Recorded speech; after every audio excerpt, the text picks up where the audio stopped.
stretch. Very stretch. Whoa, that's the wrong way.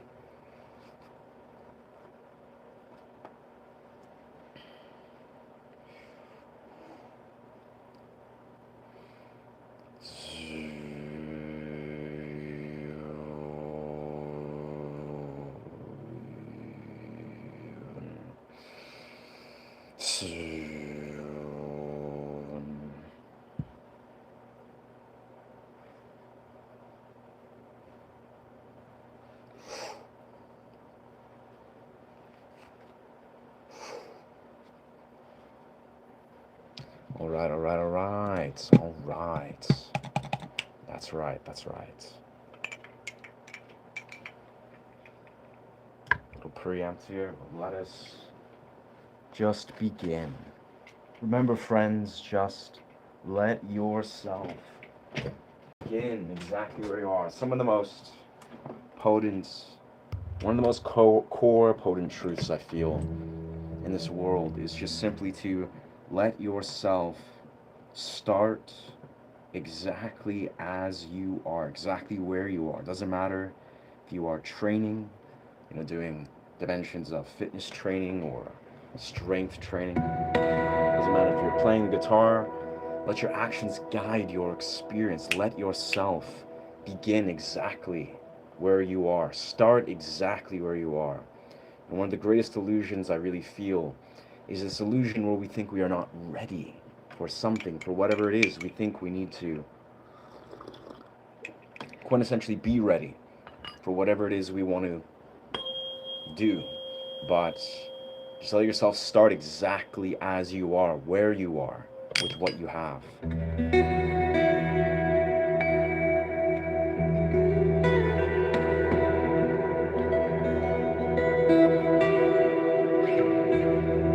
Let us pop right into this tuning. We've had this kind of epiphany that we've been focusing.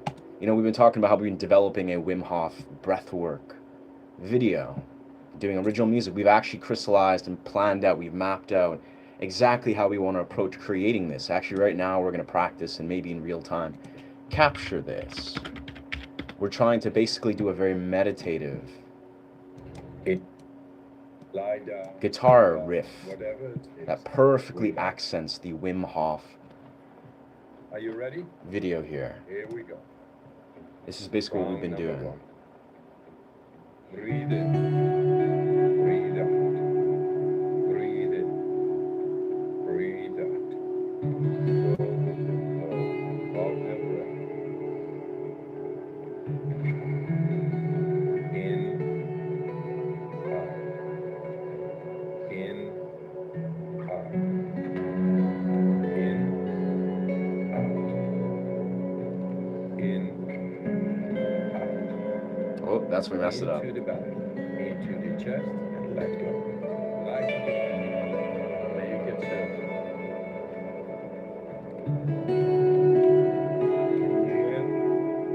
Letting go. It's gonna be tricky to capture, honestly. It's one of the most, I'd say, very methodical, where I really want to focus on, for this Wim Hof breathwork guided video. It's gonna really just be a very refined, very silky sound.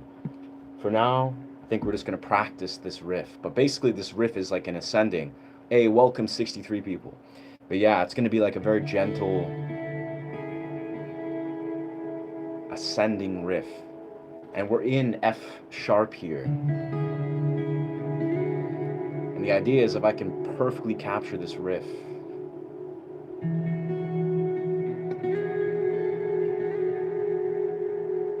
doing these floating bass riffs. Oh.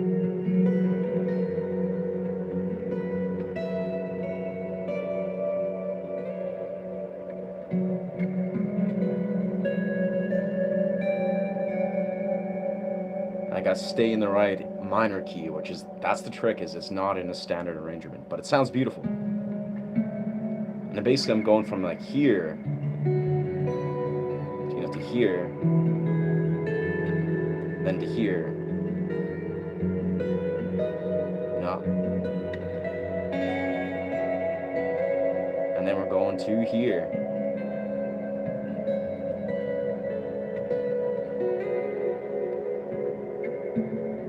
And to here. And then to here.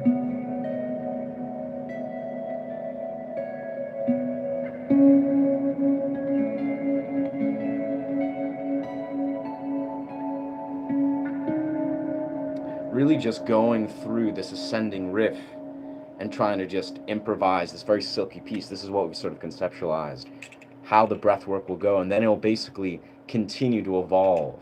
Well, hey, thank you, strangers, friends, stranger friends, friends of strange, yeah, just friends to be. Very nice playing. Thank you, Average. Thank you, Dog. But yeah, it's an interesting idea. Welcome.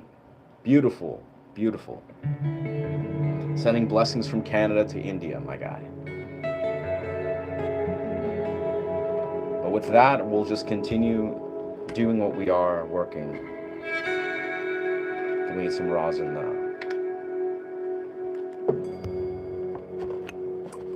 That riff will come. You know, as we've been sort of underlining, a lot of our morning has been spent working on a lot of content creation stuff, content ideas that have been flowing like water, but just editing clips, editing blips, and really just leaning into creating stuff that we feel can really perform well, you know, in the content sphere. And for some reason today I just woke up very energized, like, all right, I have some strong ideas. But as it is, I think what I actually just made a post about a couple minutes ago, play something, bro. India, welcome India, beautiful.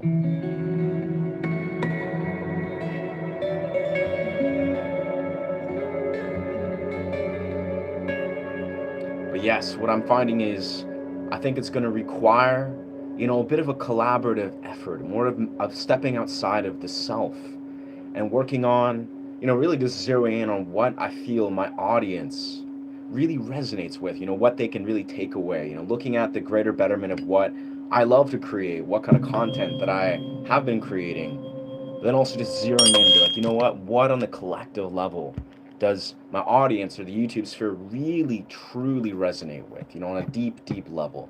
That's the kind of the mentality I've been going at today and feel like, all right, like, let us, like, there's a greater betterment. I love to create different dynamics and play around and experiment, but it all comes down to what does my collective audience truly resonate with, be it if it's like original stuff, guitar breakdowns, which is kind of what I specialize in, but also, you know, maybe it's something fresh and original relating to, I don't know, you know, it's the part of the journey. Just 1 second though, I need to grab myself, grab my thing. Yes, grab the thing.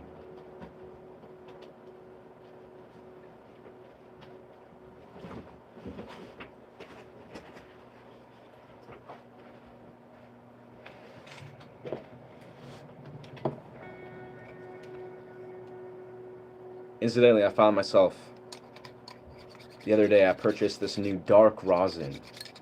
It's dark violin rosin. Has an extraordinarily very silky sound, which I've been waiting for the last couple days. I'm super happy to have this here. So as we are, I have this dark D'Ardio violin rosin. Definitely the best sound, I feel. You know, when you just kind of activate the rosin, whoa, and then just apply it, it creates a very authentic violin sound. So super grateful to have this here now. Just gonna give it a quick 20 seconds.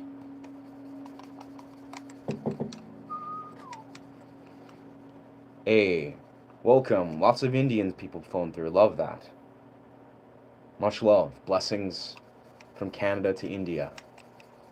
Mad love. The Indian culture is honestly beautiful, beautiful, rich culture I found.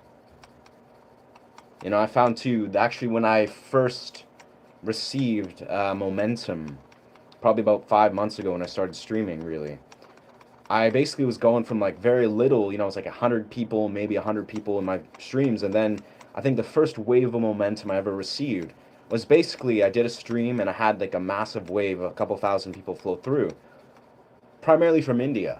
It was cool. I was like, man, these are some beautiful, beautiful people. So I was like, cool. And just kind of for the coming days, I had, a few thousand people flowing through. And as we are, I feel continuously blessed to reach all different sorts. People from Russia, people from India, people from UK parts, just flowing through the last few days. And the last few days have been at a peak.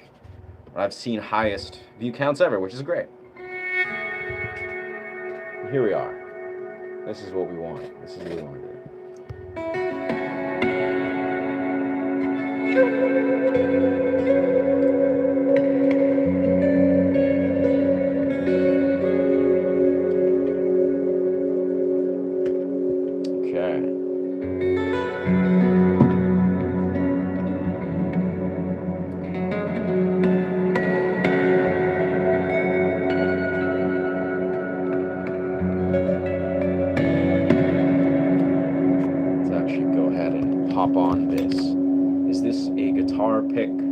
No, this is actually, it's a violin bow here.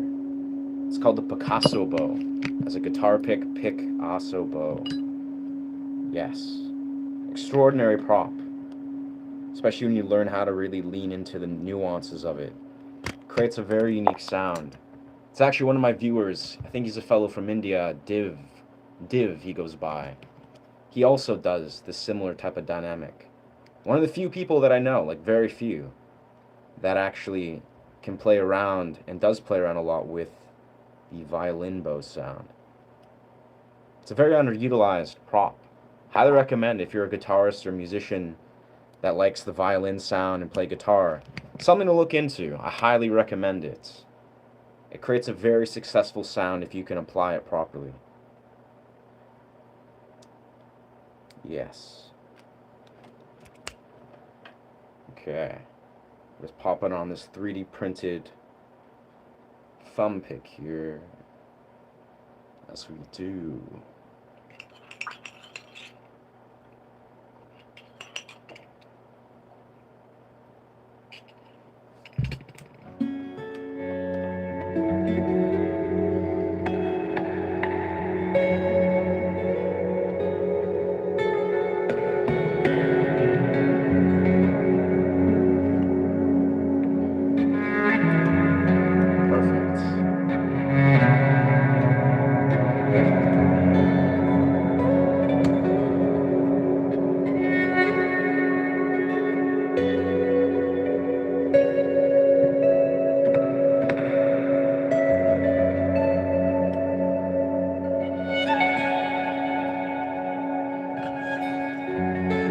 Dark rosin, I swear that is such a game changer.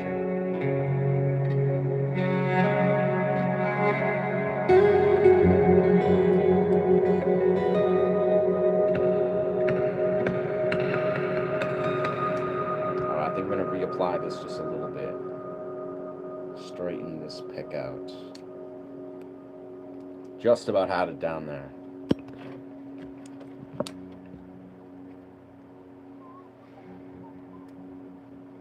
Just about.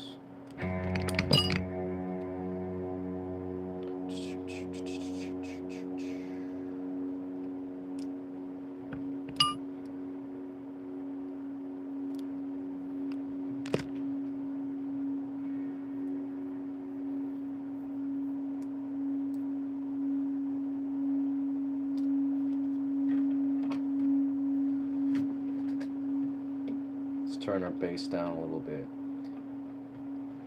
Bass doesn't clip out. Okay, let's align that.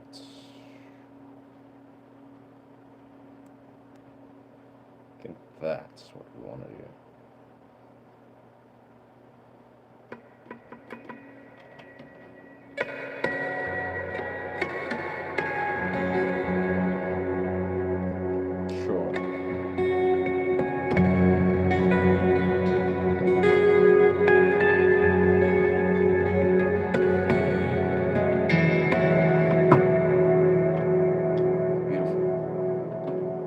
Beautiful. There we go.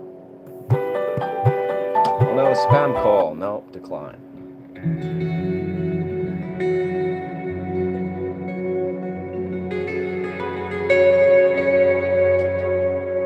Slow that down a bit. So let's take a clip out. Cliffs of Dover. Yeah? Cliffs of Dover. Yeah, it could be a nice sound. I think anything. I've actually had this idea as of late where I'm focusing on creating interpretations, like very much fingerstyle impressions and rearrangements and reimaginations of a lot of like movie scores, guitar songs, that I'm basically just hearing the key, say like the Last of Us song or maybe Interstellar, but really trying to focus on deviating fully from any sort of copyright dimension. So I'm basically creating a fully original piece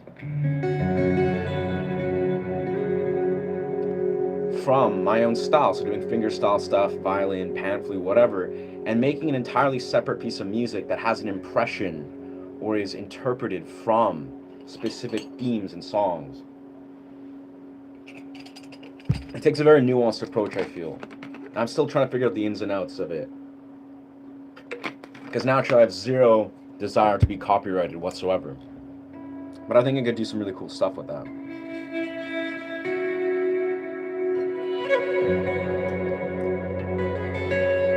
Anyways, here we are.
Yeah, I feel like the keys to creating this creation is going to be about this. That is the Wim Hof sort of breath thing. It's just letting go. Brother, what is your age and how many years to play instruments, bro?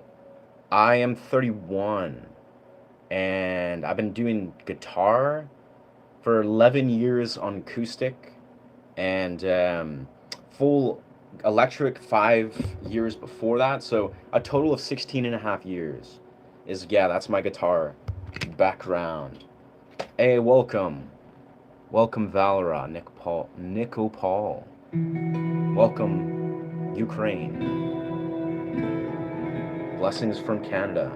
I'm actually half Ukraine, so I love the Ukrainian people. I love, honestly, all sort of Slavic, European, UK. But yeah, I am Ukrainian, what part?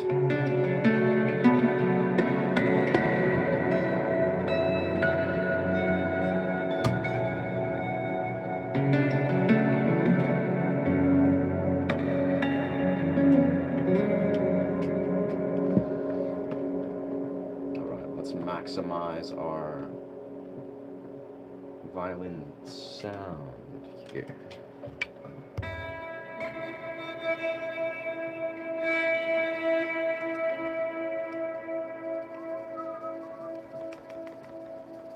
Yeah, we're just getting warmed up here, but as we are pretty warm, pretty full of neurochemicals, as we are.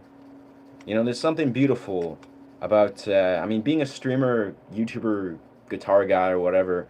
When you kind of normalize um, practicing and playing guitar for like 3, 4+ hours a day,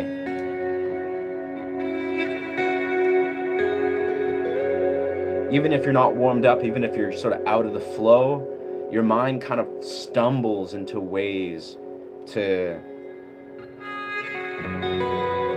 still kind of connect to the music.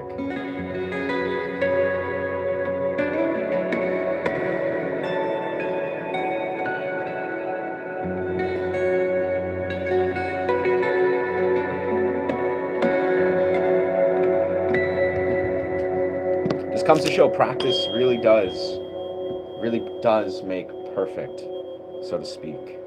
Practice is pivotal.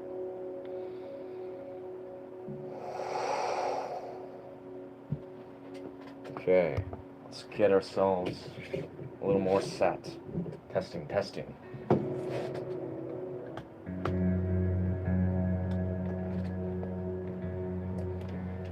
Testing, testing, testing. Testing, testing.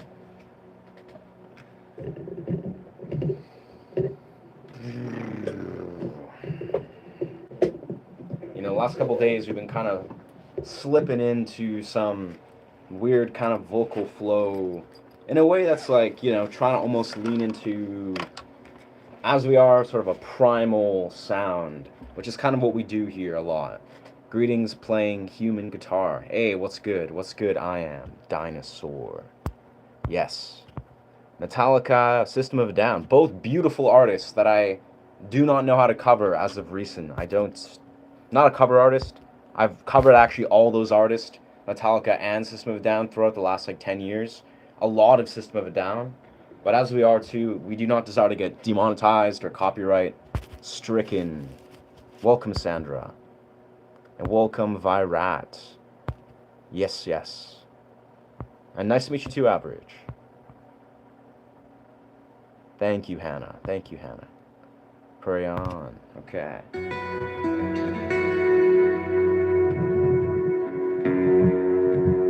Oh, there we go.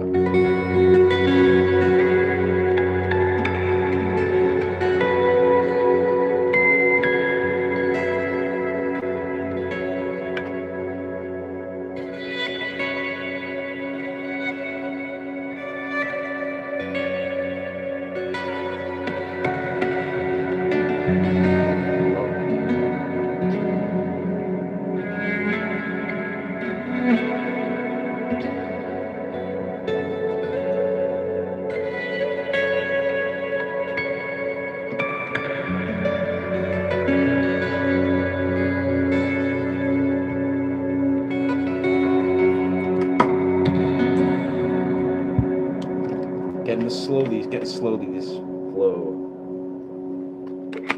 You should get copyright strike for a slash-like hat. Slash-like hat, eh? This is a fully customized hat. That's my hat, brother. So, yeah, I think that's an impossibility. I designed this hat literally from every design, every shortened part, every color palette, the acid wash. Yeah, I've never seen this hat worn by anybody, truthfully.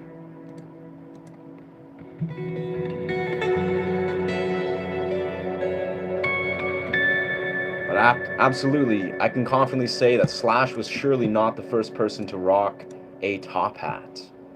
That is absolute facts. There's no copyright strikes even existent in what we wear.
a joke. Loved it.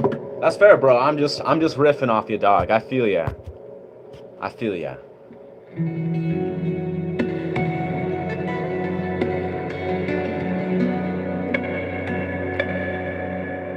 I too also love this hat. Let's see. I'm gonna find a way. That's the thing with these 3D printed pics. It's important to find the perfect placement. You know, because with pinch harmonics, I actually did a video just earlier today. I just talked about all the harmonics and how to learn them and etc. etc. And it's such an important feature to have the perfect thumb pick. And truly, honestly, in the simplest right, the perfect thumb pick's pretty easy to find. You just basically gotta have sort of an excessive layer. You know, you want to have like a thumb pick that gives you kind of like that, like a nice there, about a nice like 1.5 inches or something like that. That I find is really comprehensive for your quick little bursts of harmonics. But you got to find it. You got to find it yourself. You got to find it and feel it and then locate it. Once you get it though, it's beautiful. It's very beautiful. Okay. That should be perfect. Yes.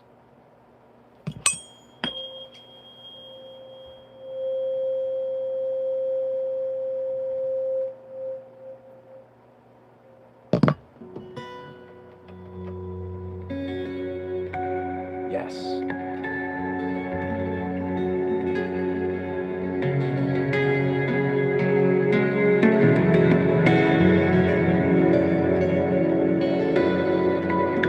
That's what we want.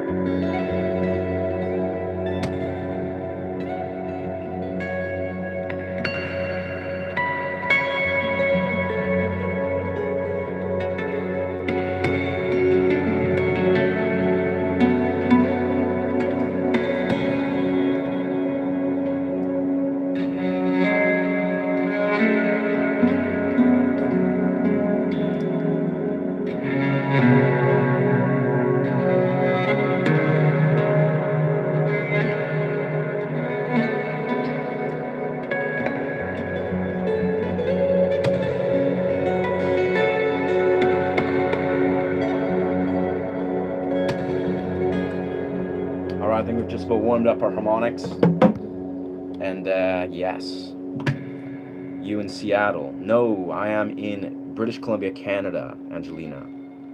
Yes, happy Saturday from Finland. What's good, Finland? Blessings from Canada. Happy Saturday. Yeah, happy life. Happy living existence in this 3D reality. Thank you, Nina. Thank you, Nina. We're just getting warmed up here.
celebrating those weird G sharp.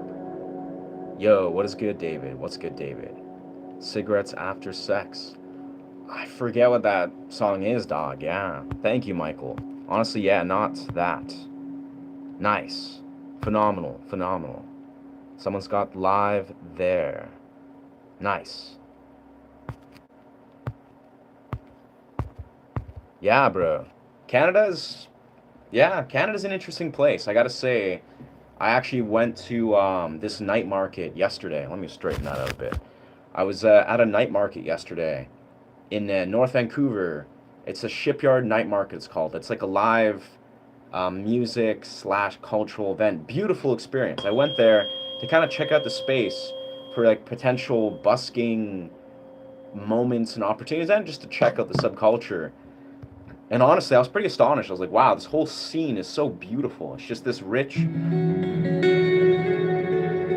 almost like touristy, I would say, in a beautiful way, type energy where there was just so many people of all sorts just gathering at this night market event where there's like live music and tons of vendors and food stalls. And I was just like astonished. I was like, man, this is such a cool little subculture. It was almost overwhelming. I was like, man, I live in like near a forest kind of cove. I literally just spend a lot of time just chilling in forests and chilling with, birds and doing my thing and making music. So I'm like sitting out this way, being like, whoa, I'm surrounded by like hundreds, if not thousands of people all around from these concentrates of like North Vancouver and all these beautiful souls that are all just chilling. I'm like, wow. It painted an interesting perspective. I'm like, wow, these are a lot of cool humans, and it kind of painted a picture in my mind. I was like, yeah, you know what? I'd love to return to here, maybe do some sort of music stuff, and could definitely see myself doing that.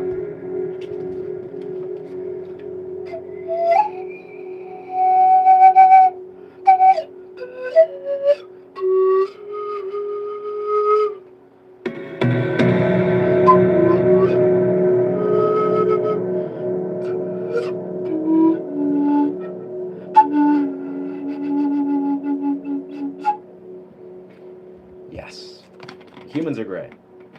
Berard Yarrow. Yeah. Honestly, dog, I think it was near Lonsdale Key. That's where it was. Lonsdale Key. It's a massive, hub in North Vancouver. It's like an artistic kind of culture hub. Testing, testing, testing, testing. So I was just checking out Lonsdale Key. It's kind of a couple hours away from me, but I was like, you know what? I want to see what's up down this way. And I was pretty satisfied. I was like, wow, this is very intense, but very beautiful. Lots of great humans.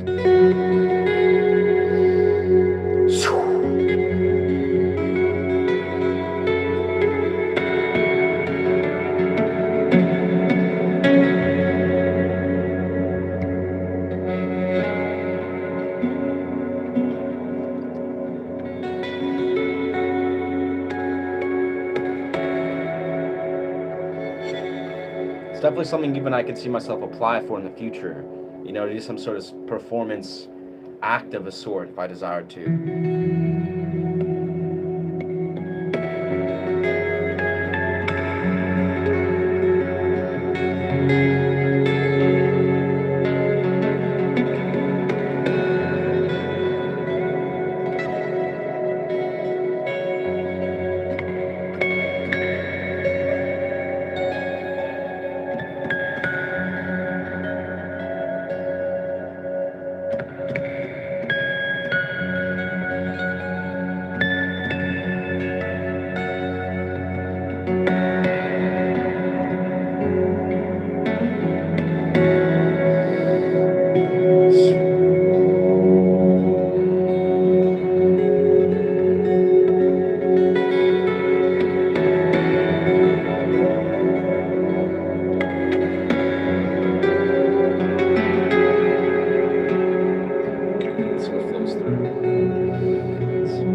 testing.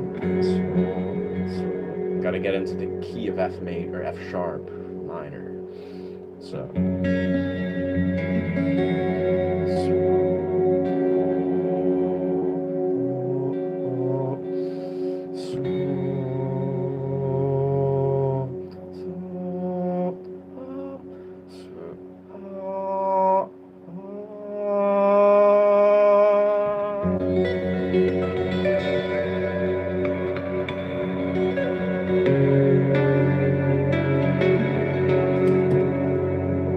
It's been sort of an interesting challenge trying to introduce some sort of toning dimension inside of this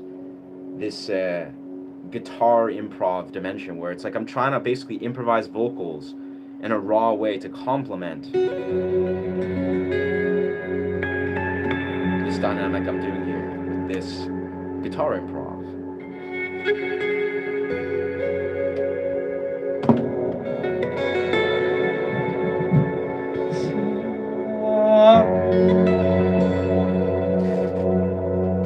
We'll get this. Testing.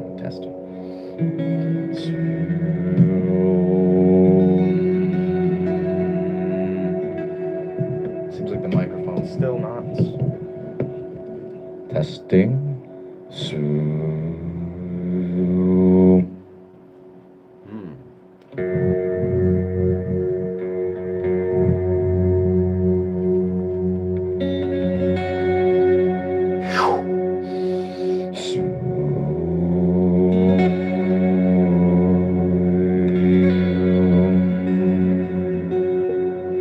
Maybe it's the angle I'm going at.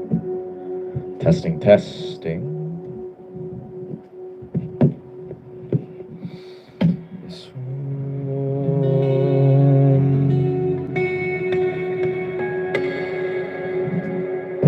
We'll find this.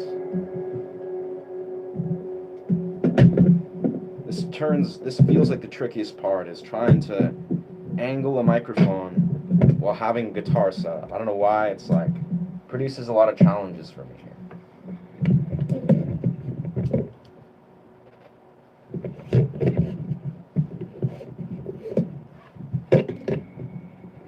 Testing. Feels like it's still not. Testing. No.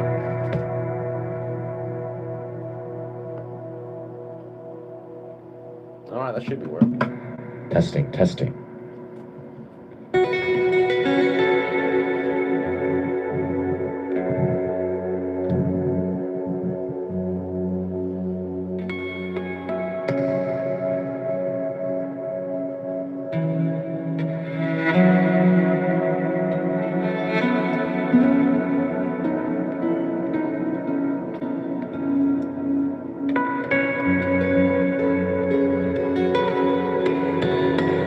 We'll warm it up. We'll find it.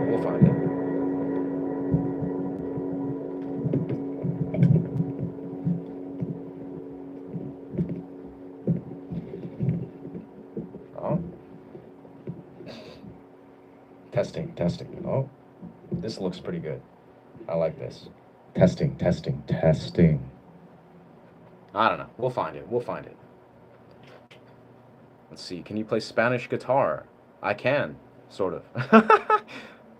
Have I done any albums? Albums, no. I've written, I would say, the betterment of an album, but I have not recorded it. I'm in the process of studio recording a lot of stuff, but so as an album, I have not completed a full album. That is, I haven't recorded it on the studio.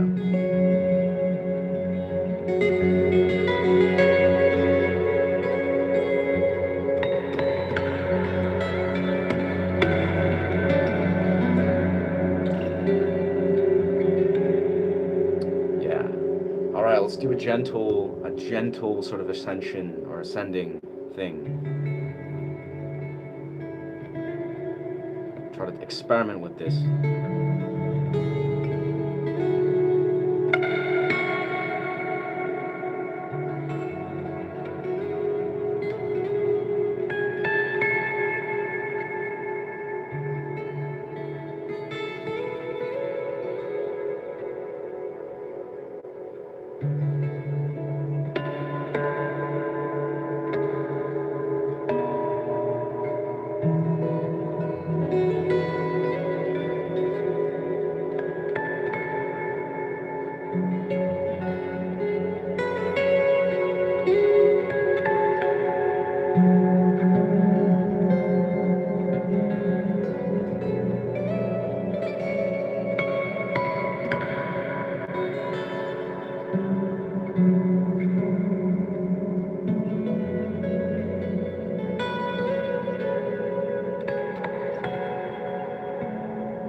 improvising through this key. It's a tricky, well, unorthodox key, but you can find cool stuff in it.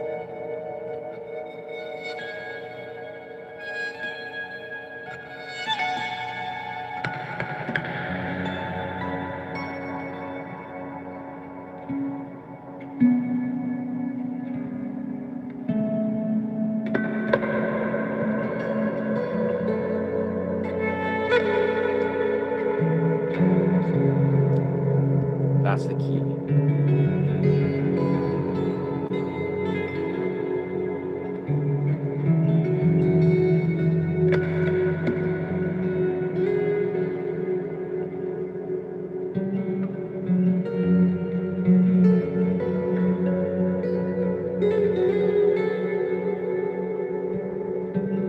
So I go here, here, here, here.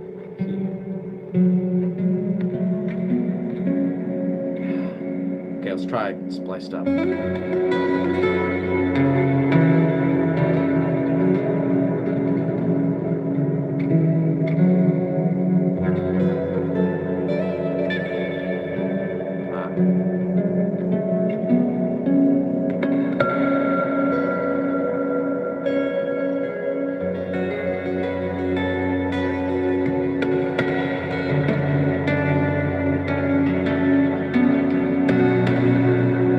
It's funny how I notice with these kind of riffs where I'm trying to take it slow and almost like arrange something mentally or intellectualize it, but it's interesting how if I just don't, like I let my fingers basically lead opposed to my mind being, okay, let's arrange this, it actually sounds better and it somehow, my fingers can, basically it's interesting how the fingers have a level of intelligence in relation to how they are placed. You know, if I'm like, oh, I'm here,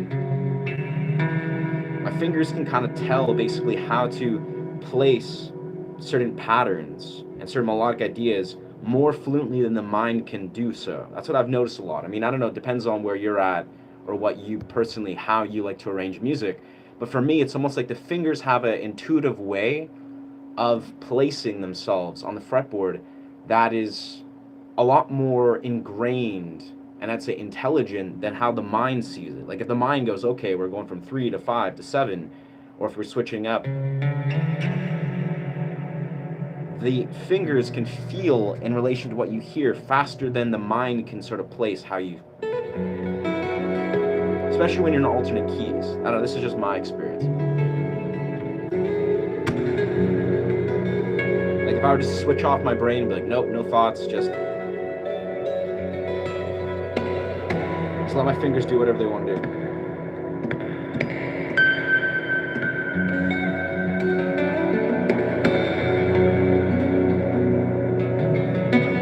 It's like my fingers can kind of navigate the fretboard before the mind can even see it or hear it, just based on sort of what it's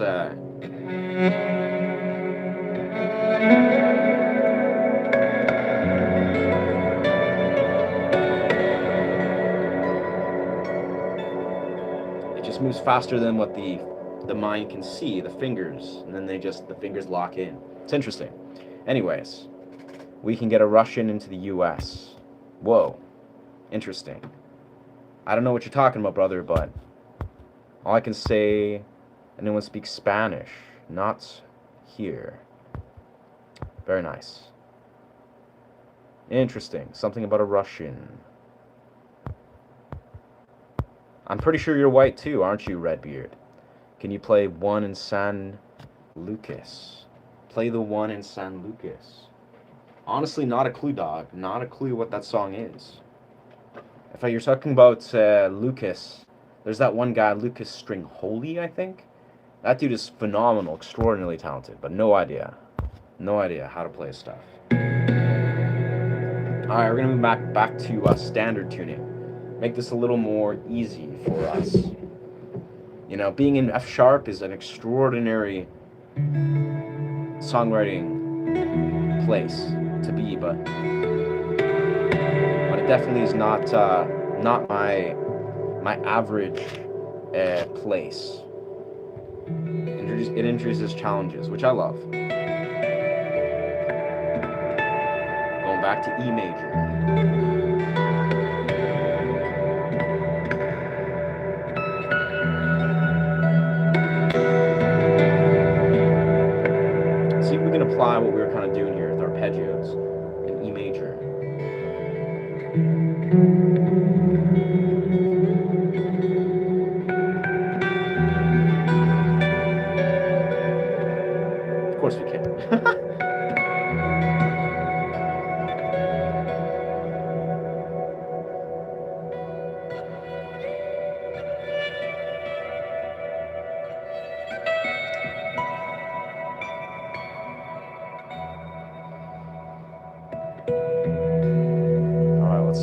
ourselves a little bit here.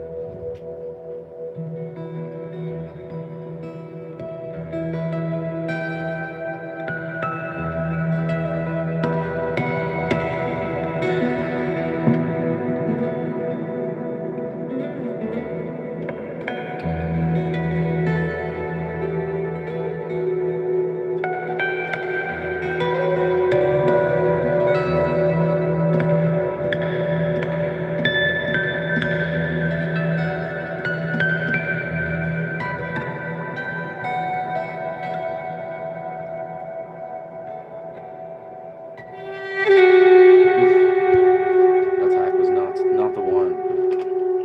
Now, we were finding ourselves actually the other day plugging ourselves into this loop station right through Ableton. Some really interesting stuff was flowing through by that, yeah. Huh. Thanks for sharing, Redbeard. Yeah.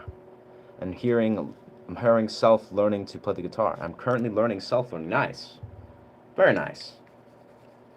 Well, what kind of aki, breaki, what kind of challenges are you finding yourself experience out of curiosity? You know, any sort of things, questions you'd love to have answered, again, just sort of challenges you're finding as you're learning and very new to immersing yourself in the guitar. I mean, I commend you. Higher self playing. Absolutely, Lunar. Absolutely, Lunar Maggie. Honestly, it gets more and more intricated, I would say. Where that's actually beautiful that you pointed that out. A lot of how I do like to play is less like you can compose music, you can write music, but sort of what I was underlining a little moment ago is when you kind of switch off the mind and you let your fingers and your emotions flow through with your music, yeah, you kind of don't write music the same way. You know, it's like you embrace the imperfections, you embrace all the little sounds and elements, and suddenly it's like you're playing through a channel. Like you're not playing the music is kind of flowing through.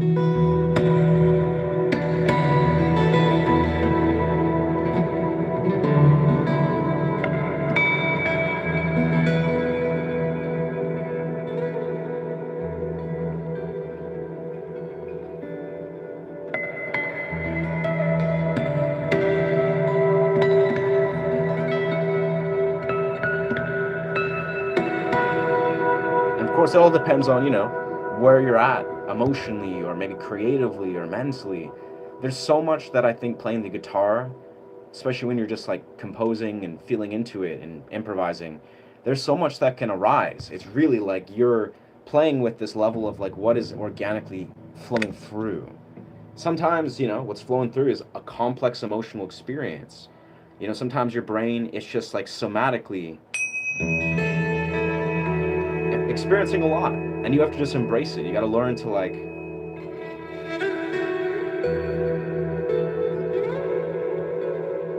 just really embrace what you're feeling in relation to what's coming up.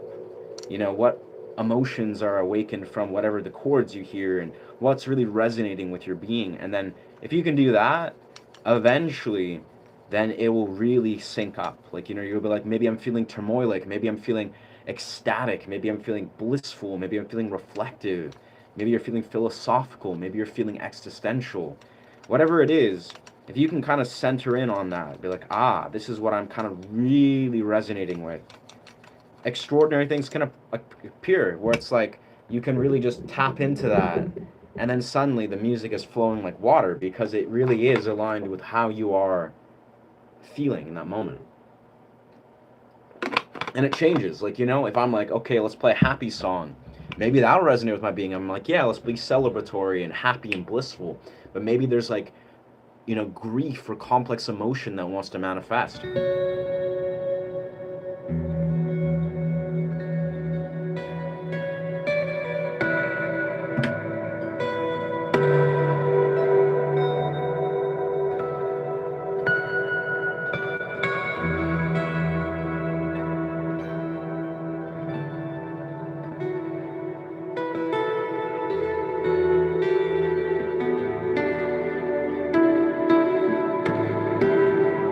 Or a story of some sort. I don't know.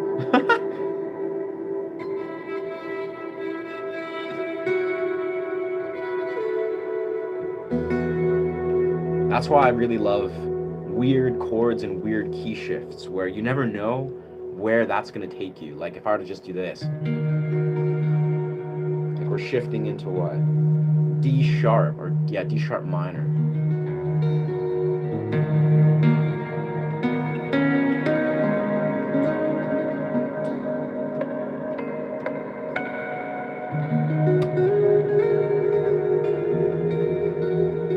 And then we're just like,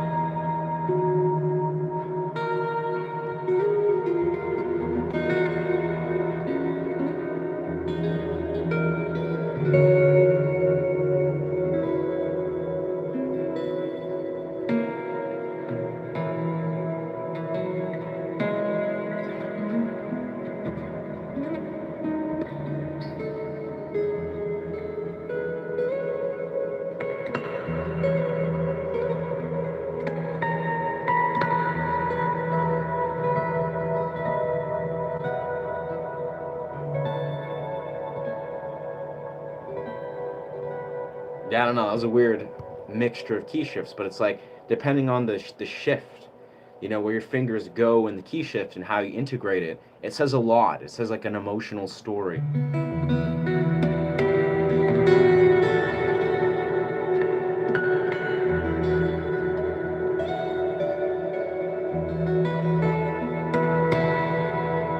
I don't know. With that, I feel inspired. I don't know why. We're gonna go down to C sharp. Or now let's go right to C, just plain C.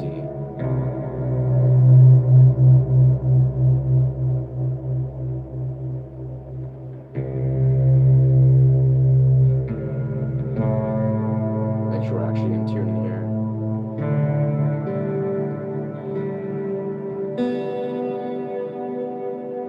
This is one of my favorites. You just drop to C and you're in dropped C, right?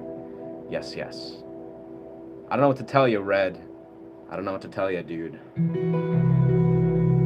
How long have I been playing, bro? I have been playing 16 and a half years, 11 for the acoustic. So this style, it's been 11.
Getting more of a dark energy.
It's got a very like looming sort of what's the word, ominous energy.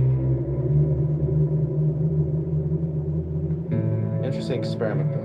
And that's the part of it is interesting is, you know, it's kind of a metaphor in music, but I think a metaphor in many things is like we should not fundamentally, you know, fear or desire to, you know, stray away from heavy, dense shadow expressions of ourself. You know, I think it's something I've realized a lot is the more that we, you know, integrate ourselves, you know, we sit with ourselves, we honor ourselves, it becomes more natural to see the beauty even within the dark dimensions or the shadow dimensions of the human experience. You know, whether it's like a dense emotion, you know, turmoil, sorrow, whatever is there, grief maybe. It's like if you see those emotions and you feel through them, especially when you're feeling like, you know, you're in a really healthy, abundant, integrated place, you can hold space for those emotions. You know, you can be like, ah, you know what, but this is a beautiful expression for what it is. Personally, I'm having a great day. I've been feeling great, you know, feeling very abundant, very ecstatic when I was back in the forest in 254 BC. Nice.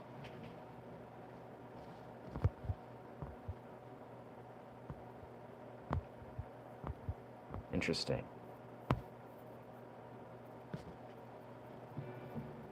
Well, thank you. But yeah, it's beautiful to tap into those dark, dense emotions or those lower vibrational emotions, if you will. You know, if you're feeling ecstatic or blissful, blissful or blessed or happy or whatever, right? I think it's something special. There's a special place to hold space for your own dense shadow expressions of your emotions. And I think guitar gives you an extraordinary ability to do that. If you know you're having the greatest day in the world, but you desire to tap in and honor those emotions that may flow through. You know, maybe it's through a collective sphere or whatever it is.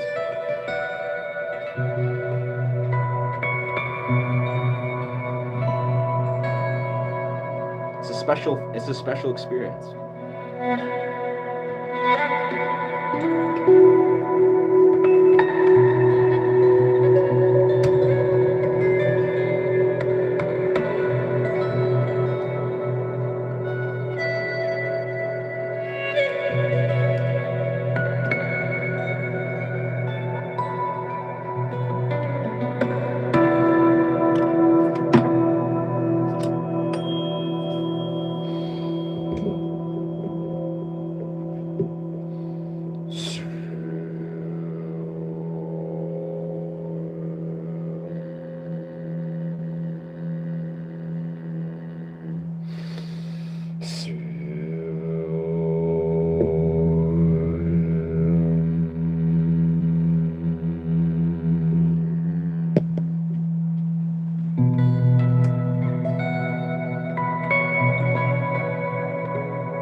dimension now. I'm gonna try. First.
Very nice.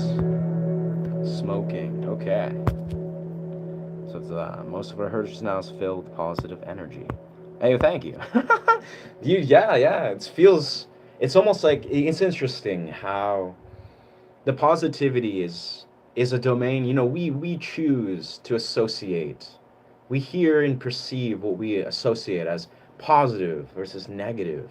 Some people, they may hear something and it may awaken an emotion where they're like, "Whoa, that's maybe triggering or projecting some sort of dense emotional experience." And no experience is invalid, where it's like it's all sort of a neutralistic thing that's woven into how we are experiencing and feeling it, right? It's all basically how our body is feeling the emotions. So even if there's elements that are just like, may hold a dense energy, it's not necessarily positive or negative. It's like it can be perceived. It can be like the resolution of negative emotions, or positive emotions that are honoring negative emotions, or I don't know. It's, again, I'm just speaking openly, but put an echo effect in your vocals. I agree, Kazumi. Zumi. I'm trying to actually, I have yet to purchase a plugin or download a plugin for my vocals, because I've had a couple of people point that out. It would be very beautiful to put a vocal effect. And I think I could definitely do it. Maybe after the stream, this will be the last kind of push. I'm like, you know what? Let's go find that vocal effect plugin, because I agree it would do very much justice to this whole act. 100%. Oh, let's see what's going on here.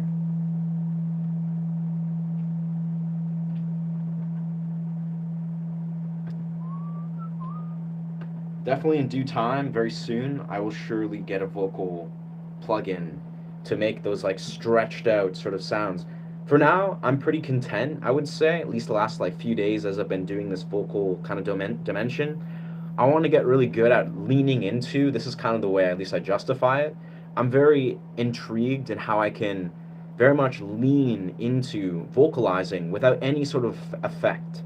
Almost like solely, like if you think about it, what's been inspiring me to vocalize is you can't often hear it, maybe you can a little bit, but the way I vocalize as of late, it's more so about toning. That is, I'm trying to make the sound felt into my body. I'm not trying to just sing. I am trying to sing, but I'm trying to more so emphasize the resonance pattern behind the vocals. That is, like when I'm singing it, I can feel like it reverberate through my chest or through my nasal palate. Really trying to lean into that and make that prevalent. Making it so it's like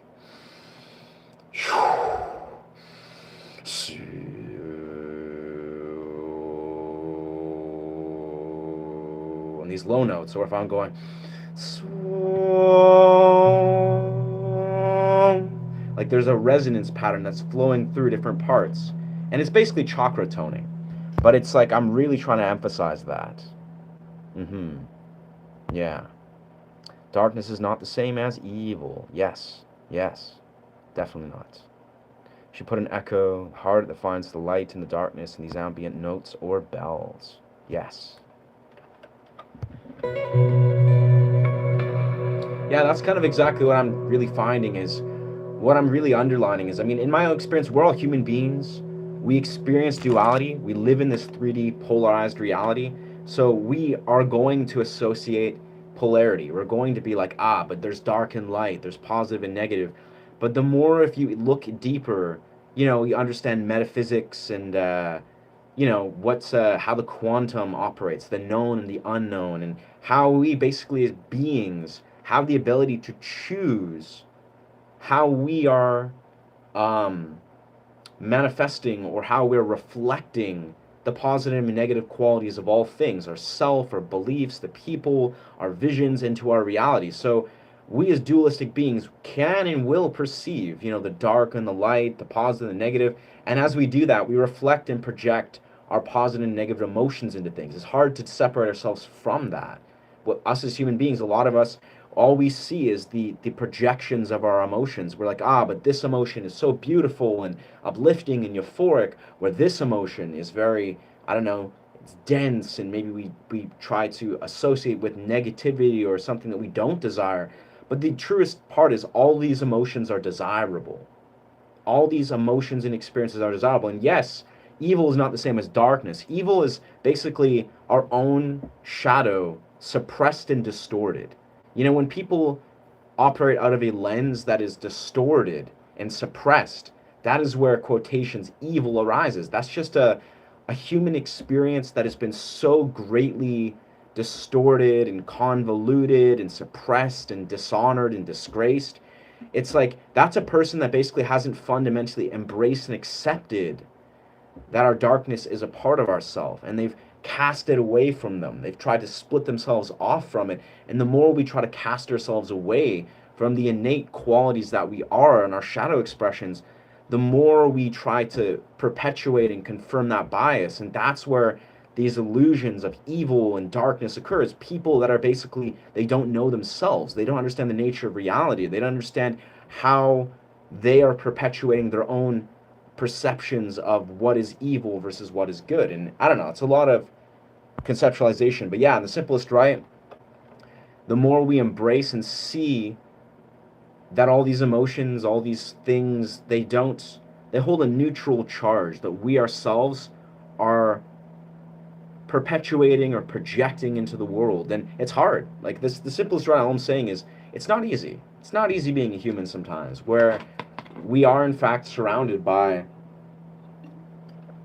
a lot of people that don't necessarily understand, the greater construct of how much autonomy and power we have in our thoughts, our projections, and what we direct our energy into. And that's a part of our human experience. We have to learn these things from being present, from being authentic, from just having a presence that is authentic and present enough with the fuller spectrum of emotions that we can see through the illusions. So, in the simplest right, we are 3D humans. A lot of us, we have to exist on a parallel where we have positive emotions, we have negative emotions as we perceive them.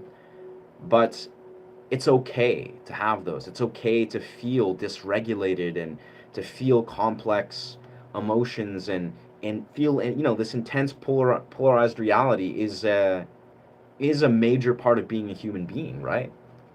It's beautiful, basically. There's beauty. There's so much beauty in the darkness once we can understand it. And the suppression of it is where all the sort of darker or evil quotations things can manifest. English is beautiful. You speak beautifully. Thank you. I'm trying. I love the English language very much.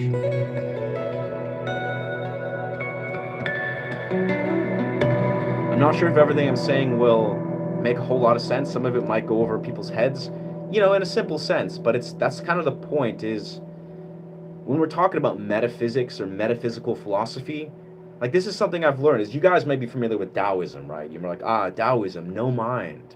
The paradoxes of the mind and things beyond the mind.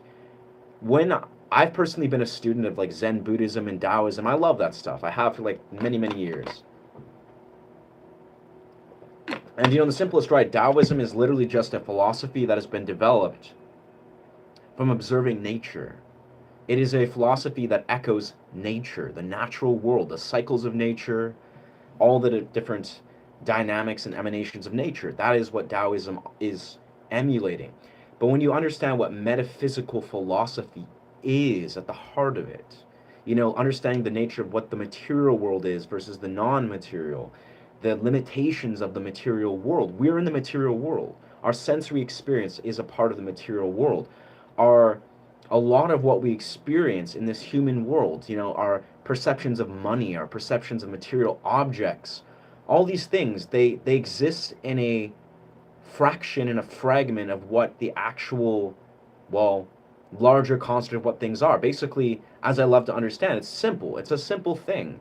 And when you understand to some degree, the material world is 0.0000001% of what is influencing and manifesting in this universe. We think, we like think, but I just need more money. I need more, I don't know, more of a grasp on the material world. We might think that, more objects, more achievements, more money, more material gain. But what we fail to see is the material world is always just 0.0000001% repeated of what is. 99.9999% repeated is in the non-material. It's in the formless. It's in the unknown. It's unwritten. It is not manifested until you direct your energy into this.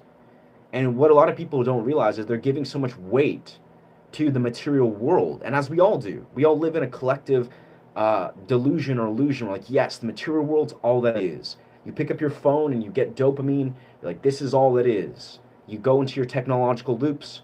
You live in your everyday world and you receive income. You see all these sensory experiences and your brain tells you this is all that is. This is all that is. There's not more. There's nothing more.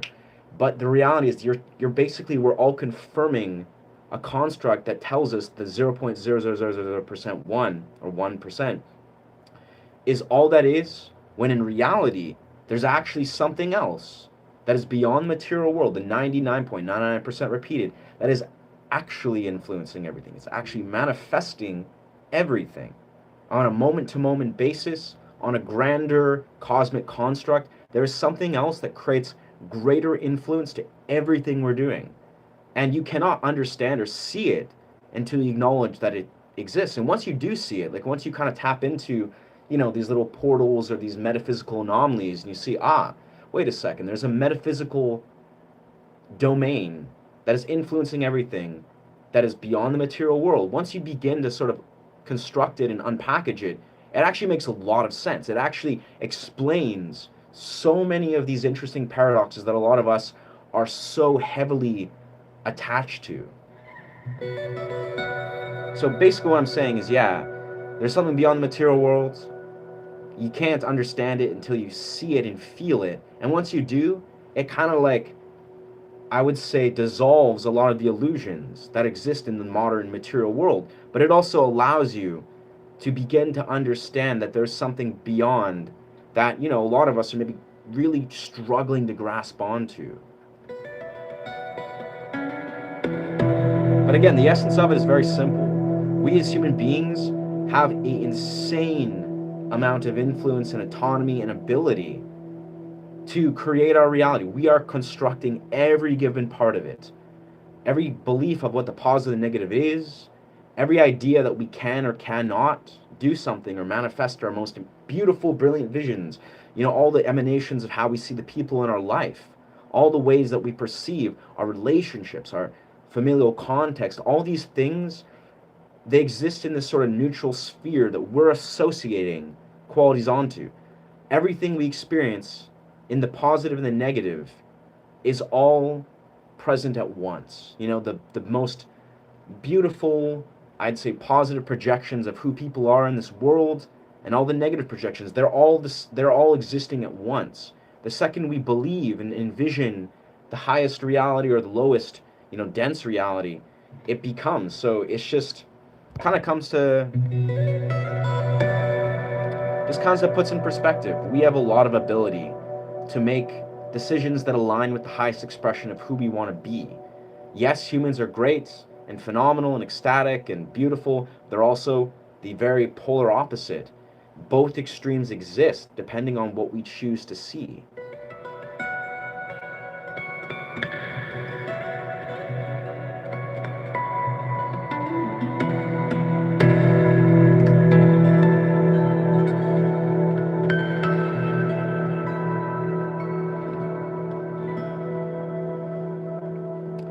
Anyways, I think say hello to me. Hello, friend. Hello.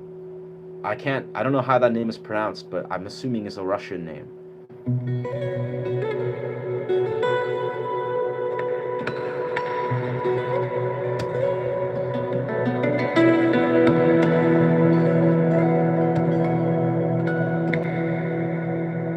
All right. Let us return. Let us return. My name is Ryan. What's good? What is good? Oneness and connectivity. Want to change the world for the better using the beauty of darkness. Yes. Look where we're after 80 years. Yeah. Sure. It's a complex, Sarima, it's a complex thing. I think,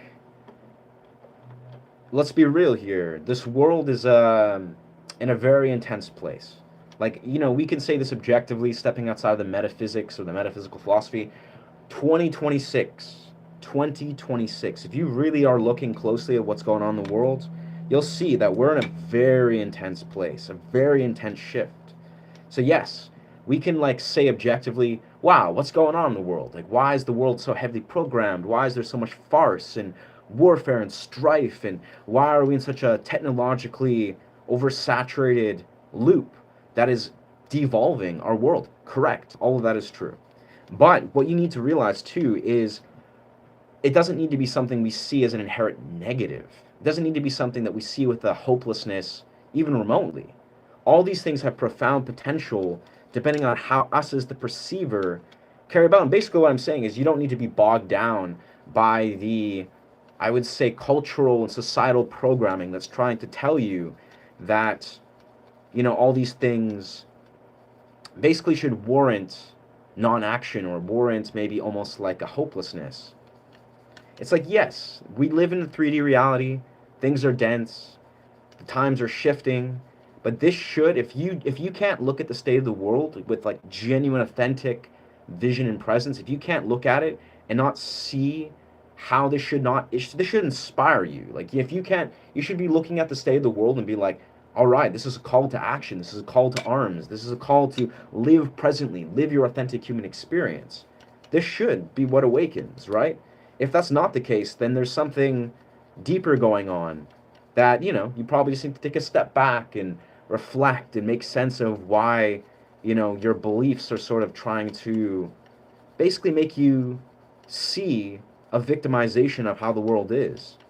Because I don't know, long story short, if you're a human being, man or woman, I'm a man, the quintessential role of the masculine is to basically see solutions, to lead with masculine energy, which is directivity. Masculine energy, it penetrates. It sees solutions. It looks at impossibilities and it realizes, beautiful, beautiful. What an extraordinary quest that we get to go on. I would say, if there's anything in this world that we as human beings really should understand how to honor and adopt, especially as human beings, as men, is healthy masculine energy can see a lot of the ways that we can penetrate, I'd say, a lot of these dense, one-dimensional things. It's almost like we need healthy masculine energy. That's it, more than ever. Men, women, healthy embodiments of divine integrated masculine energy is a very important role in what this world needs. I mean, that's obvious maybe to some, but if you think about it, what is healthy masculine energy? It is a force of nature that penetrates.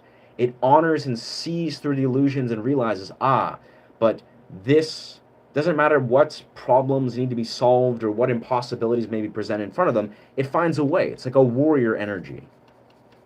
So basically, You know, if you look through a healthy lens of masculine energy, you see nothing but solutions within all these, you know, strifes, with all these problems. And you'd be like, ah, well, what a beautiful quest that we're on. What a beautiful place to really see how we can honor how healthy masculine energy wants to manifest and integrate itself. You know, it's like, and it's again, it's a lot to take in. I think with some, there's so much pain and sorrow that they have to face and be present with that it's very difficult to see through all the illusions. But I don't know.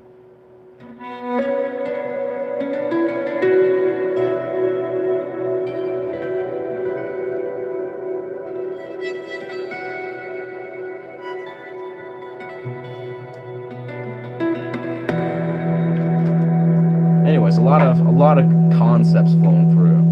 Why is it masculine energy? This isn't just basic survival instinct.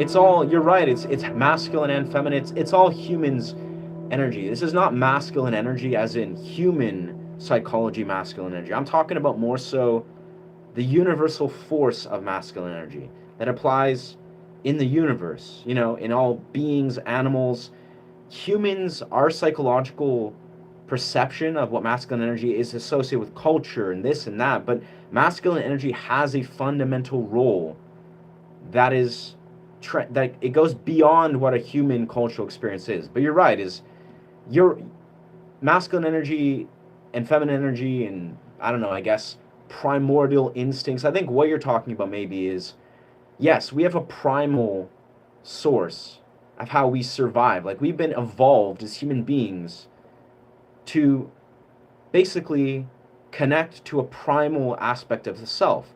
We can call this primal masculine energy, like our primal self, you know, exists in tribes. It exists in a sort of evolutionary pursuit of maybe like engaging in dopamine in a way that we've evolved to see dopamine as, or in a way our nervous system has been programmed to experience the world. But I don't know. I think again, when we look deeper, there's a role that masculine energy plays. I just observing this as a man. When I look at this, I'm like, okay, how can a man who's a human being understand what is masculine energy beyond all the cultural stigma? And I think it's a pretty clear thing. It's a pretty black and white element of how it operates. And I don't know. Again, I'm not an expert, but I just think basically we do need healthy masculine energy, and we need primal energy. We need all these things. Like we need to return to a lot of ancient systems, I think. All I'm saying is a mature, sort of healthy masculine energy addressing and looking at the world and the state the world's in can see it through a lens where there's nothing but opportunities. You know, it can basically see that, this is a beautiful conquest to achieve, and it's not something that we should get overwhelmed or sort of like, you know, almost default into escapism from. Like we should just, you know, desire to basically achieve our primal role as human beings and honor it. And the more we can kind of return to that, be like, what is this primal role? Be it's primal masculinity, primal femininity. It's a thing that we can kind of root ourselves in, be like, okay, our ancient ancestors, they understood a lot of these like ancient precepts of how we can approach a lot of the strife and how we can kind of like, you know, just, I guess, thrive as a species. And a lot of it has to do with like primal tribal roles, you know, connecting with community, creating a deeper context of what is community, creating a deeper context of what it means to be the masculine or what it means to be the feminine, maybe a primal context of what it means to honor our bodies. And that's often where in my mind it returns to. Like I'm a very, I'd say, somatic and body oriented person. That is, I personally feel like there's so much that we can learn and find and ingrain and awaken in the body. So all these things I'm talking about, actually, they more have a lot to do with the body, like the somatic body, the energetic body. They're not about like, psychology, or they can be psychologically rooted, but a lot of these things, in my experience, these are things you have to feel and then ingrain in your body, you know?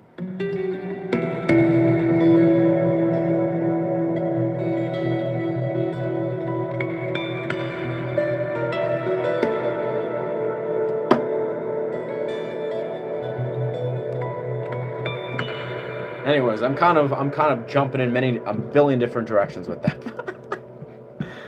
uh,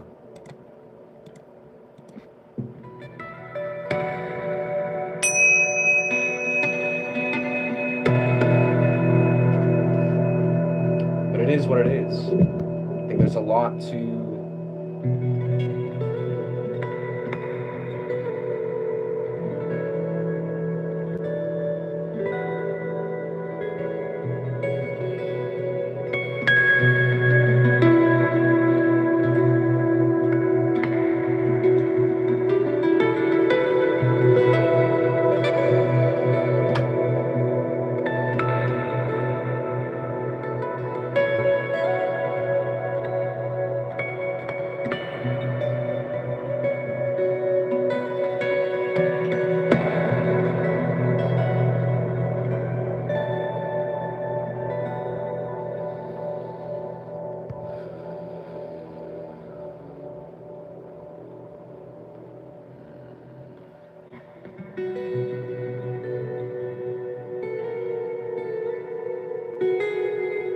Dude, that's really good.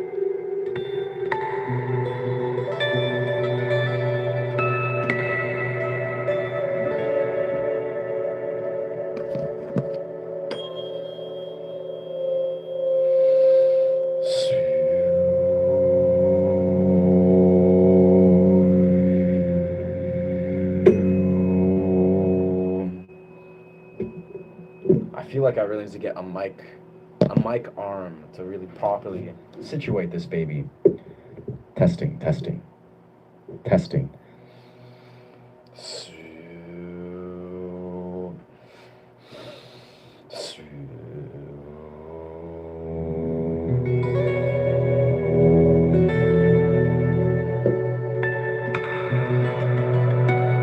All right, let's maybe try to tone.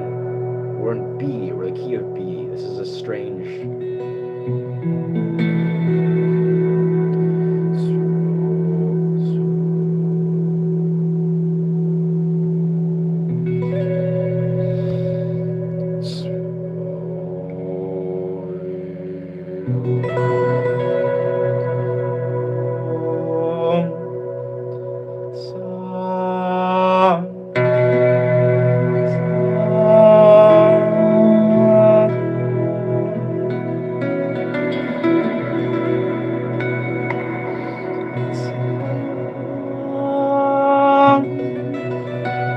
Gotta activate this. This is why I love this hat, but I find it's tricky to sometimes. The hat kind of blocks off the access to the mic and kind of.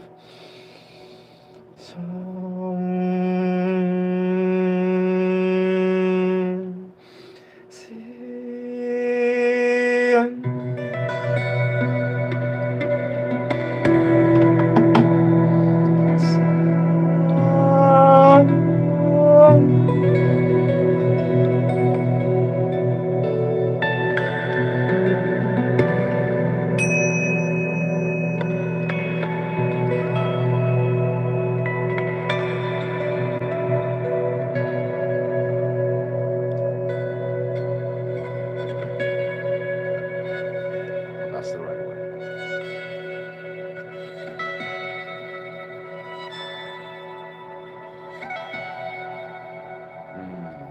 Aye.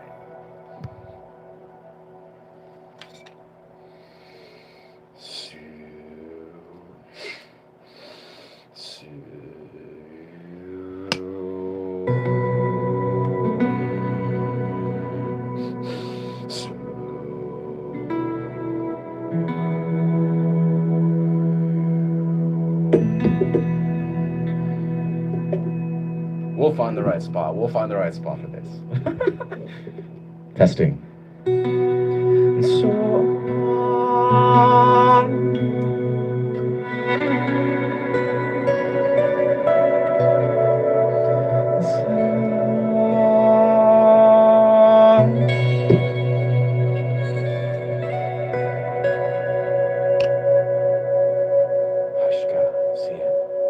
Acho que assim é.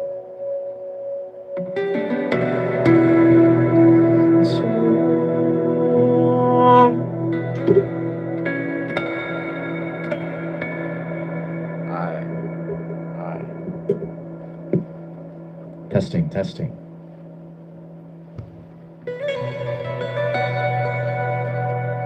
Aye. Flow state. Why, thank you, thank you, thank you. What do you play? Any blind Willie Mick? Tell. I have not a clue, brother. Who also needs healthy Googles to see transparency move forward in a positive fashion. We also need healthy Googles. Yes, healthy goggles. Yeah. That is true. Yeah. I think with healthy sort of community reflection and, yeah, we could say accountability and, yeah, I don't know, just healthy resource, we can definitely let ourselves. It's kind of like for a week or so, but a week, a few days back, I was focusing a lot and speaking a lot about clarity, about how we as human beings, we can give ourselves, almost like we need to give ourselves innate permission to focus on what it means to see with a clear lens, to find clarity in our life. Be like, are we seeing through a lens of clarity? And almost in the simplest way, it's like, are we seeing through a lens of love, of compassion, of open-heartedness? Are we actually seeing things as they are in a simple sense? And sometimes, it's a very important construct when understanding social dynamics, understanding romantic partnerships and maybe the roles people are playing in our life. And I don't know, it's a deeply woven thing. Again, I center a lot into a lot of these things have to do with our own felt experience, how we have ingrained these in our body, maybe based on our lifetime of how we feel and experience trauma and XYZ. But in the simplest right, I think it's important to always continuously introduce a desire to see with clarity. Whether this is something we have to seek within stillness and meditative practice, whether it's something that we express in our music or creative expressions, it's almost like we should always consistently be on a quest for clarity, to see through a lens that is seeing with clarity. If we see through distortions, if we just see with distortions, that's where a lot of our own struggle, our own perpetuation, and a lot of that comes down to, yeah, just like desiring to see and seek clarity. If we can be with people in our life or with ourself primarily and unpackage the things in the world we see and ask ourselves, is this something that we're seeing with a lens of clarity, and really get to the center of it. And again, I don't know, there's a lot going on there, but for me, that was a very pivotal moment for me this last week or so. As I've been unpackaging a lot related to my own perception of relations. Long story short, this is a very strange parallel, but this may or may not resonate to some of you. But I'm going to make this very brief because this is a very complex and long woven thing. But basically, something that's been a breakthrough of mine that I've been reflecting on my own right is, okay, I'm a student. I've been a student of understanding relationships of all sorts, but particularly romantic relationships. I've been listening to a lot of coaches and talkers and reading books, and I'm very grateful to be in a relationship that's been like the healthiest, most abundant, most aligned relationship I've had in my life. I really love my partner. There's a deep level of connection and resonance. But long story short, I came to this core realization lately. A lot of us, we may hear about ethical dimensions of our self, ethics, this and that. But what I came to a core realization is how many of us actually have a distinct awareness of what ethical monogamy is.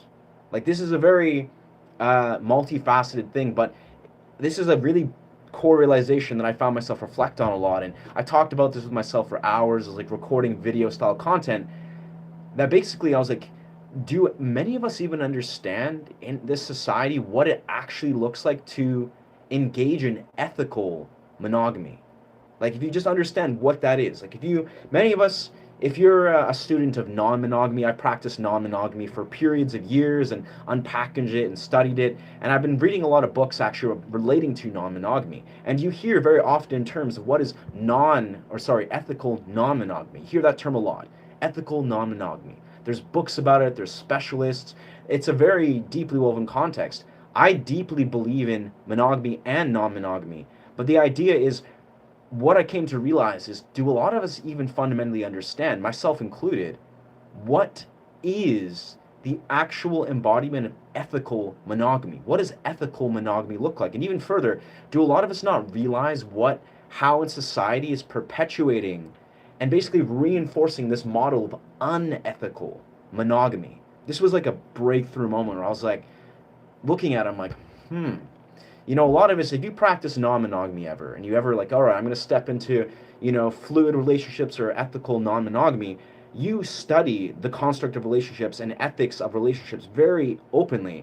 But do a lot of us even begin to unpackage what is ethical monogamy? Truly, if you look at your relationships, the programming of how you perceive monogamy, are you actually practicing ethical monogamy? And the core realization I came to is a lot of people aren't. A lot of people don't even have a general awareness of what is the framework and construct of what ethical monogamy is.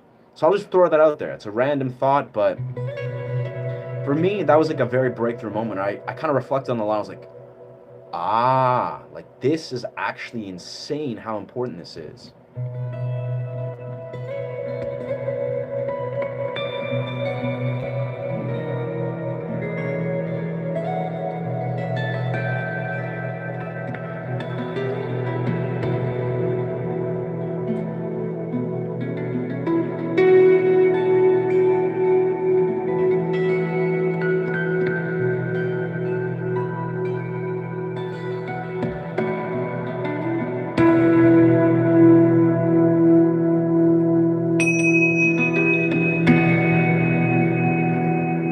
Food for thought, food for thought.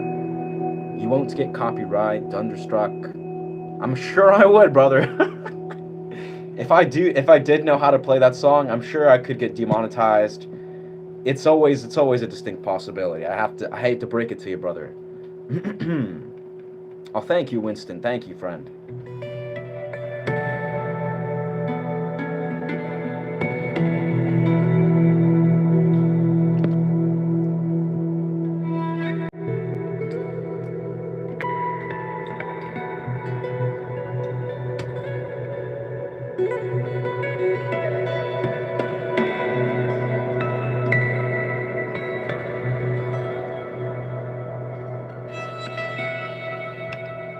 Yeah, I do notice a lot of what I like to do.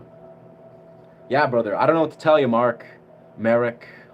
Yeah, I like your passion, brother, for meme songs and songs in general. But do realize it's a tall order to request covers that potentially can get a person copyright stricken or demonetized. It's a tall order. Like, I don't know why it's not really worth it to many artists. Like, if an artist were to be like, yeah, you know what, let's go, I know Thunderstruck, and like and play the song perfectly, that's not worth whatever the risk is. Like, not even remotely.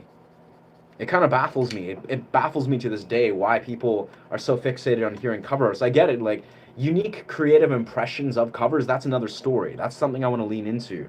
But cover music is it's really just it's not the move. It's not a good angle to play in YouTube.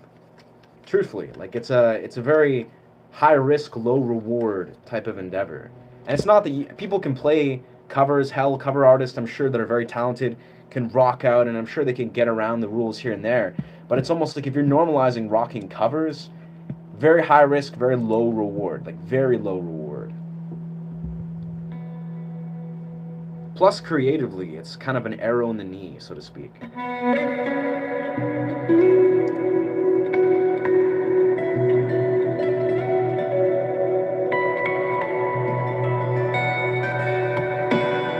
right, let's try to focus. Focus, focus.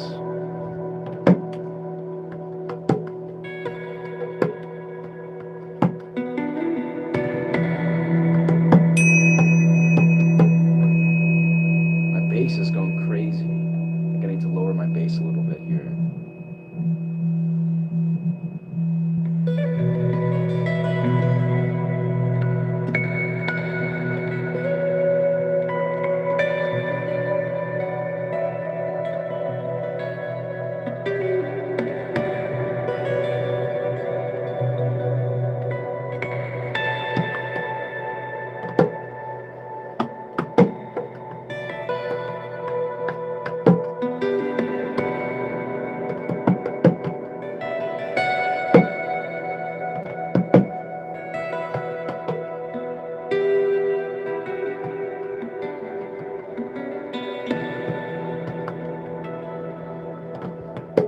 really lock in for this.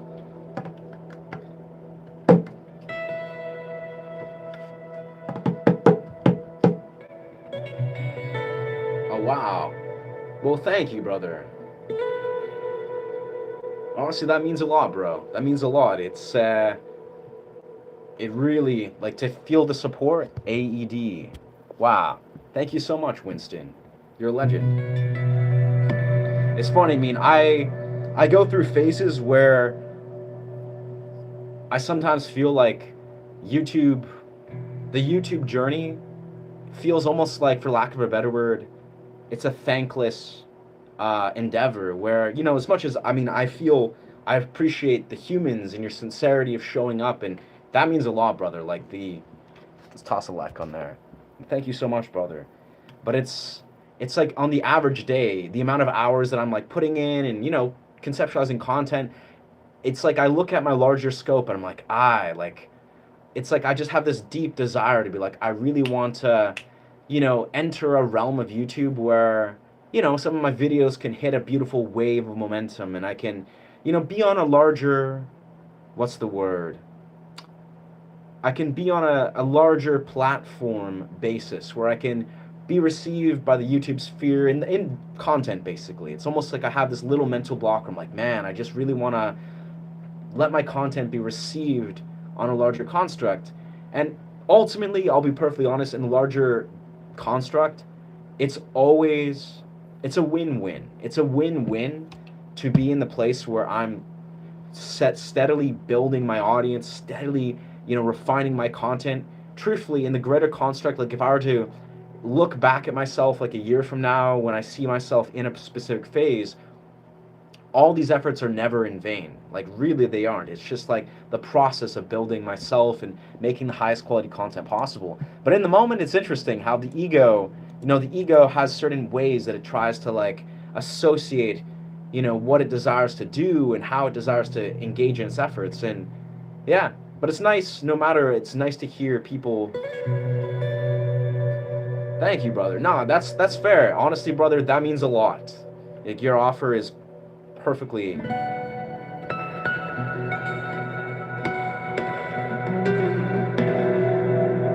It definitely means a lot, bro. Thank you. It's definitely, yeah. It's perfectly.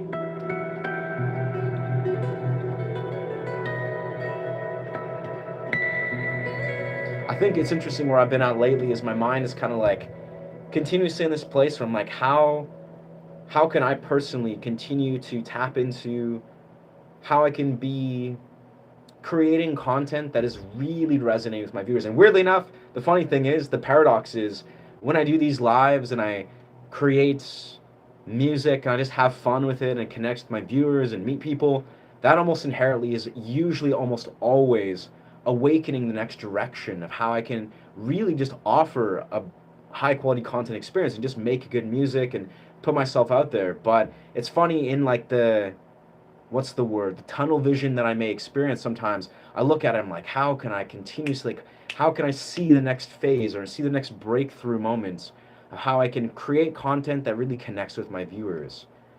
But for now, that's something I just gotta sit on.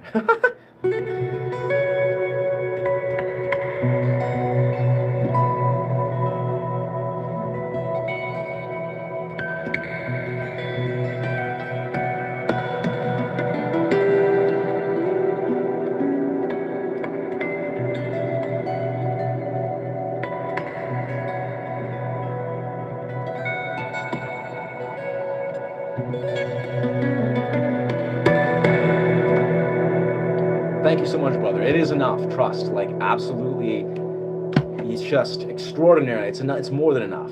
Like, I know for a fact the way of how this journey compounds. You know, it's the humble offerings of where I'm at right now, of you just giving that gesture. That means the world to me, brother. And I know, like, in this process that is unraveling as I'm stepping into this role as a YouTuber, the momentum, the compounding effect, just knowing the journey is, it's going to be beautiful. It's going to be very fruitful. But as I am right now, it's truly.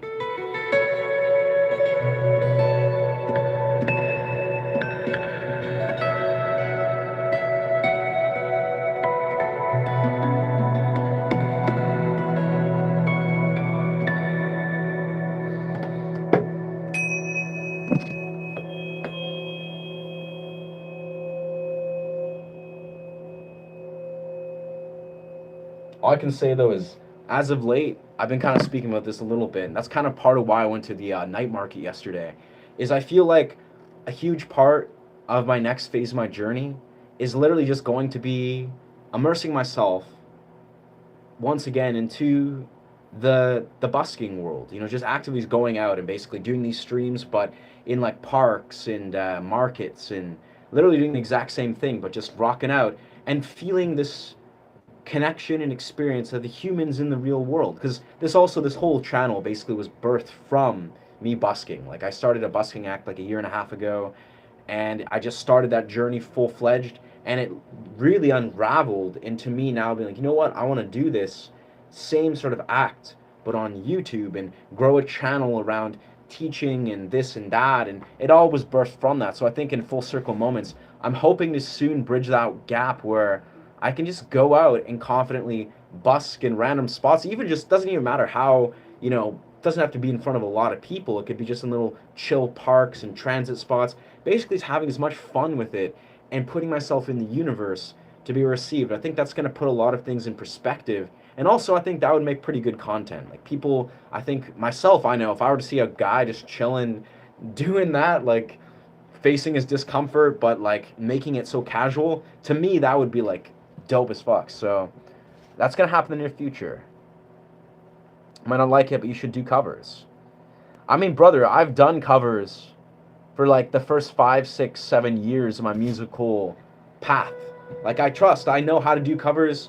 I could easily do covers. It would not be it would be a pivot from my actual efforts into what I do already.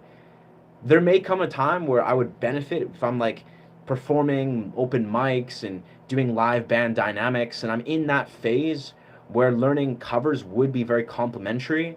But right now, it would actually take away from the efforts that I could put into the exact thing I'm doing right now. So I don't know, food for thought. Because again, you can't really get away with like the efforts that I put into doing live streams and putting out videos.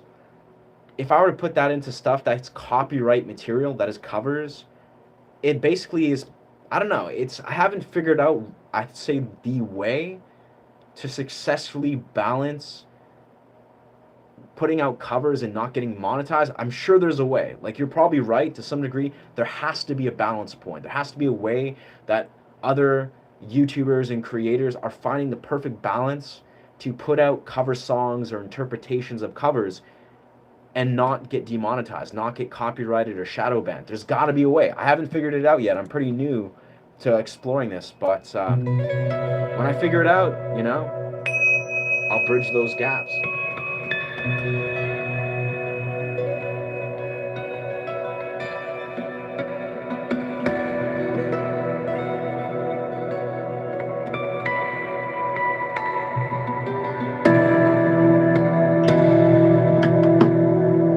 That being said, there's a couple things. I know for a fact, the more that I focus solely, like when I get in flow states, today I've been kind of just like vibing, talking, making sense of certain elements of my own musical explorations. But all I'm saying is there's something to be said about raw effort in a very consistent nature to improvising and making original pieces that is basically irreplaceable. That is like, sure, not every single day that I make originals and do like my improv stuff is like on point and in flow. Not every single day. I mean, it probably has some merit. You know, some people hear like, whoa, that's pretty good. For me, I have a very high standard of how I play guitar. You know, some days I'm like, you know what, I'm doing great. Some days I'm like, wow, I'm doing extraordinary. Some days I'm like, it's, you know, a little bit above average. But when those days where I'm like, oh, I've awakened something new, I've created an interesting compositional idea, and I've created something extraordinary, those are the efforts of days, if not weeks, if not months, of me consistently showing up, improvising, creating original music, performing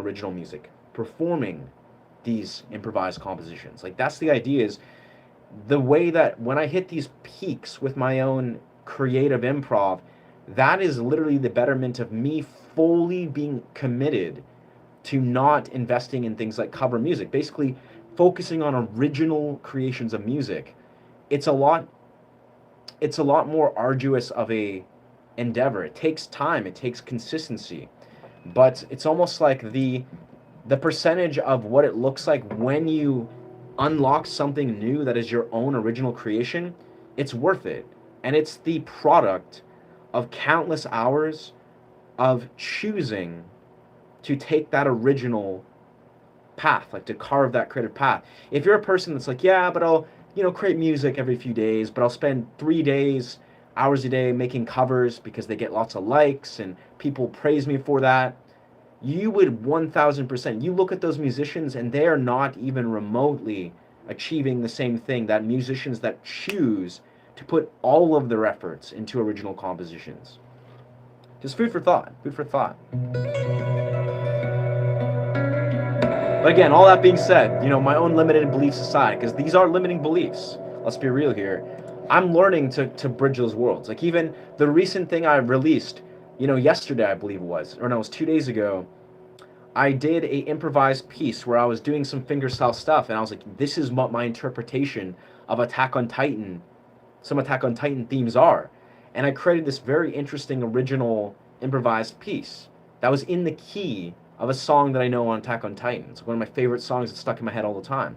And I did an original improvised fingerstyle riff. And I released that. I released it along for my YouTube. I was like, okay, here is a reimagined, original improvised piece that's inspired from Attack on Titan. That I feel is a direction that will hold weight. I'm doing original impressions and interpretations of music that I hear. It's not me just copying it note for note. I'm literally being like, okay, here's a part of it, and then expanding and making something original. Choosing another part of that riff, making it legible to what the song is, but then making it completely original. That is a direction I would love to go into. But I'm still trying to figure out the ins and outs of copyright and that right. Previous cook, Gila. Yeah. But food for thought. Your English is more literate. May I know the education you've done as a graduate or high school education? Interesting. I mean, my English, in truth, I basically studied college level psychology, college level philosophy, college level music, and did a couple courses, college level biology. That's basically it. I didn't finish. I was actually doing a music therapy degree, but then COVID happened and that interrupted my final few years, and then I just chose to not finish my college degree because I didn't need it. But with that, I don't know. As for my English study, I've always been extraordinarily attracted to learning about English. Basically, I kind of went on my own right since I was about 13 or 14 and just studied English, read dictionaries, just took a natural fascination for English. So my ability to speak and articulate and explore English is all just my own exploration of it. I don't know, English is a funny language though, I have to say. Like, a lot of English is less about just knowing, terminology and phrases and, maybe the linguistics. It's more so about comprehension and contextualization. So if you think about that, like English, the English language, I'm sure all languages are like this, but I only really know English to this degree. It's about comprehension and contextualization. So that is how you comprehend what is being said, how people are saying and what you hear from what they say, how you're listening and receiving what they're saying in relation to how you are contextualizing things. So the context. Someone says a word. I knew a lot of the English language before I ever used it in real time, because I read a lot of dictionaries. Like when I was in like high school, they'd be like, okay, choose a book to read, and I didn't like any of the books they gave me, so I would always read dictionaries. I did that for like 3 years. I'd spend every English class and just play a game where I'd scroll through the dictionaries and just point at a word and figure out what it meant. And I just did that because that was fun. I was like, that's a fun game. And long story short, I think the more you understand language, again, it's about comprehension and contextualization. If you can be like, what is the word fluency? What is the word, I don't know, egregious? those are words that if you were to hear the context, like, be like, but I'm fluent in English, then it's pretty obvious. Like, what is the context of fluent versus like egregious? Be like, when I saw, the state of warfare, it awakened an egregious reaction within me. Or like, it's like you could contextualize based on what everything else is pointing towards what that word means. Maybe you won't even know what egregious means, or maybe you don't even know what appalling means, but it's the context of all the words around it that are giving you an awareness of like, okay, that word probably means something that you can guess. Egregious is a weird word, though. Yeah. So all I can say is my own awareness of English, a lot of it came from understanding context. Understanding, okay, what is a word in relation to another word? And then once you begin to understand context, then you can understand comprehension based on basically how you listen and communicate with people, because the mass majority of how you're communicating with people is more so about, well, contextualization, but also comprehension. Like if someone says something, what are they actually saying? If you listen to what a person's actually saying, it's more so what they're not saying in many rights than what the words they've laid out. Like if you have a context of, okay, if a person has, a minute awareness of like, I don't know, the English language or self-awareness, or maybe we're talking about philosophy or philosophizing, a person that has awareness of certain things is going to sort of, they're going to articulate themselves in such a way. And when you see what is not there, that says a lot more about, well, what they're thinking and saying than what they do say. So it's almost like it's in the same right. If you're on a YouTube stream and someone's like saying something that's like projecting negativity or projecting some sort of negative narrative, it's easier to understand what they're not saying. It's easier you get more information from what they're not saying from what they're then saying on there. And that's like comprehension.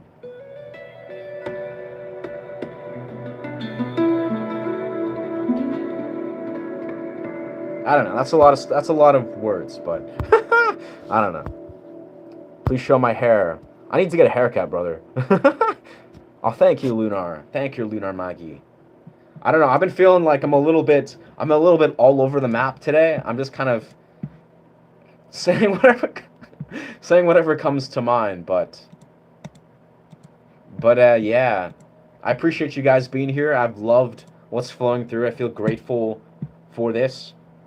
But sometimes things really hit the mark.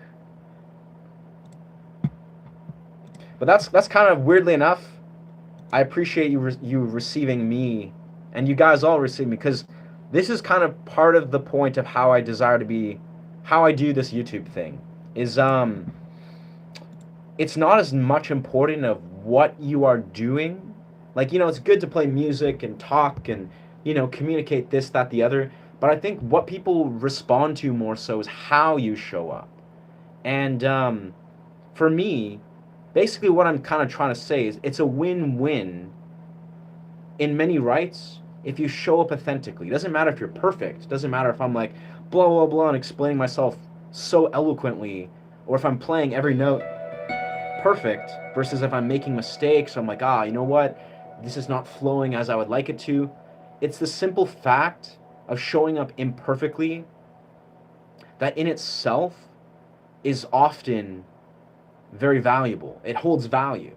For me, like my own ego might be like, I didn't play this music perfectly, or I didn't explain, I don't know, that literary device or that sort of philosophical context perfectly, or psychological model perfectly. Like my mind could say that.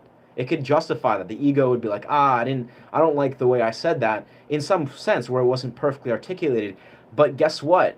We're all human beings. We're imperfect. And that's actually even further illustrates the point of you should just show up anyways. Like human beings, especially we're YouTubers aren't perfect. When you see these polished, performative YouTubers showing up, and you don't get to see the larger context of how this person's actually showing up, that's damaging to the ego and the psyche, like when you look at a person, you're like, oh man, that person, they're always killing it and thriving and doing amazing and they're never imperfect. That's very damaging to our perception. And what's healing to our perception is seeing imperfection, like being like, oh wait, this person's a human being. They show up imperfectly. They struggle. Their authentic presence may be them tripping over their words, or I don't know, messing up their guitar performance, or just doing whatever they're doing. It's like that itself has an extraordinary value.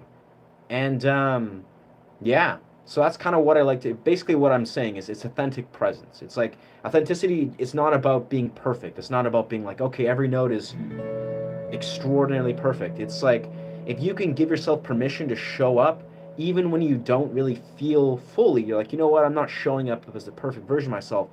That's really healthy and shapes a fuller perspective for the humans in your life to perceive you. And as a content creator, I think it's valuable, basically. It's like, people may show up in these, like, I don't know how other creators are showing up, but, if you see, again, that polished, performative creator who's just, like, not giving themselves full permission just to show up and speak their truth, even if they're, going through stuff or whatever. Not to say they should force themselves, but it's like, I think it's valuable. It's like, it's always valuable. Like your presence, yours, objectively, if you desire to be a creator, it's good to let people receive you, even when you feel like, you're like, you know what, I'm not showing up perfectly.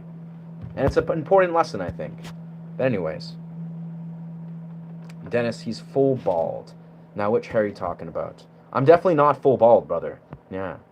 I appreciate I don't know why, the interest, but I got hair down to here. That's the idea. I have a full head of hair. I need to get a haircut. Yes. Like, I got lots of hair. It's all tied up for the sake of convenience, because if I were to wear it down, it'd be like down to here. It'd be getting in the way. And honestly, it looks pretty dope and pretty psychedelic rock, but in the next couple days, I'm trying to find a good place. I want to cut my hair down to about there. I want to get like a shag. Yeah. I'm definitely not bald, though. I got great genes. I'm probably going to have hair until I'm like 50 or 60. Yeah. Anyways. Yeah. Yeah. I appreciate the perspective, Winston, but like maybe, like this is the thing. It's like super chats are great, but what's more valuable than finding a way that honors my, I don't know, my original authentic way of creating that also warrants super chats? Because I don't know, it's like I hear you. I think you're right. Is there's a way for me to honor how I create and how I do stuff musically that is basically reaching my audience? Because I think what you're speaking to is it's valuable to want to connect with my audience, like trying to make something unique for them and make it a unique content experience. Make them feel like, wow, they can connect nostalgically to the music dimension or offer some sort of experience. That's absolutely a good thing to strive for. But I don't know if doing something that's against my entire creative process, like okay, let's just drop everything I'm doing and work on covers. I'm not sure if that's the way. I'm almost positive that's not.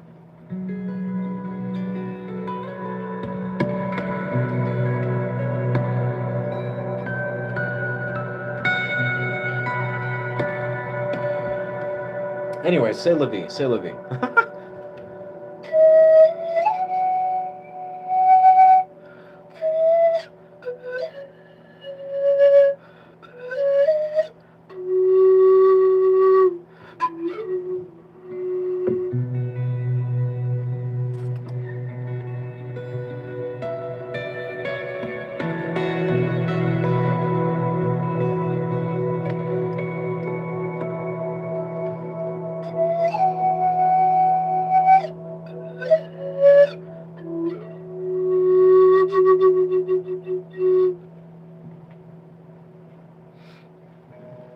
Man, I'm getting very distracted today, it seems. It seems I'm very apt to get very distracted. I'm in British Columbia, my guy. Yeah. Anyways, I think I'm behind on the comments. English is more this is bad. This is just bad. Mm-hmm. Mm-hmm. Well, that's the thing is, honestly, brother, the more I understand what live streams are for is, I think in many rights, this is just my belief, maybe it's a limiting belief, I don't know, is like, I think live streams are surely more valuable when you're not trying to almost like cater to like a donation super chat. It's almost like live stream should be a free commodity that has a very specific role in one's YouTube channel. Like how a YouTuber is going to make the mass majority of their income, in my experience at least, I think should be from, or my perspective, opinion, I think it should be from ad revenue. Like no YouTuber should be like, okay, but I gotta make money off super chats. Like, please donate as much as possible. Like that's my primary income. It's a supplement. It should be a supplement. You know, it should complement their income. But most YouTubers, they're trying to make their income from long format YouTube content. Now, shorts may supplement that. Live streams may help bolster and, you know, stream into how their long formats perform. But the larger aim is a YouTuber should try to gain a larger following, that is, gain subscribers, gain engaged, devoted followers that are supporting the long format YouTube content that they make that is already independently succeeding. That is where they usually cash their paychecks. Like if you look at large YouTubers, the mass majority of how they're cashing their paychecks is always long format YouTube. It's through sponsors. Sponsors sponsor their long format YouTube income because that's what YouTube is the mass majority of. YouTube is not a streaming platform. It's not even a shorts construct. It is a search engine that thrives in people engaging in long format YouTube content. People go to YouTube to watch long format YouTube videos. Mass majority. That's why they're going there. They're going with an intention. They're trying to watch something, spend their time on the platform. Everything else is a extension of that. It's a little feature. Shorts, lives, all these little things, they're little features that sure, they can all help supplement, you know, as a large creator's income to be like, oh, but how can we create our audience in a more engaging way? How can we honor the audience? How can we give them more value? How can we entertain them further? But the idea is always going to be like, what is the actual core succeeding element? Like if you look at a person that's making a large income, living a full-time YouTube income, there are ones that have created a high quality, engaged, comprehensive YouTube experience that supplements long format YouTube. So basically what I'm saying is I don't want to rely on a construct of how I build my channel on anything that has to do with making income through lives or making income through shorts. Now my long format YouTube is pretty quiet. The largest video I've had is released its original music song that's gotten like 720 views. But the key thing is all the effort of me creating a comprehensive model of basically letting my viewers know that I'm not expecting them to come to these streams to tip me. Like there's no reciprocative model where I'm like, okay, but my expectation is that I need to make money through my lives. I want them to feel the opposite. I want them to realize that I actually don't depend, expect, or have any pressure on them giving me anything. Why? Because I want people to feel like they can rely on this channel pro bono. Like they can be like, okay, I want to come here because they know that I'm creating these lives, I'm creating this element to my channel that is basically just for the content experience. Yes, in the future, long format YouTube videos is what I want to make my primary income from. And when I'm in some future, my videos say make hundreds of thousands of views and I'm getting money and I'm making X amount of money, it's going to be the same way. I'm still going to focus on being like, okay, lives are a tool. Lives and shorts are tools that can help me. Sure, they have the possibility to make XYZ amount of income, but the primary focus is going to be like, how can I make my videos thrive? You do so by having a large audience that is engaging, that is devoted, that supports you.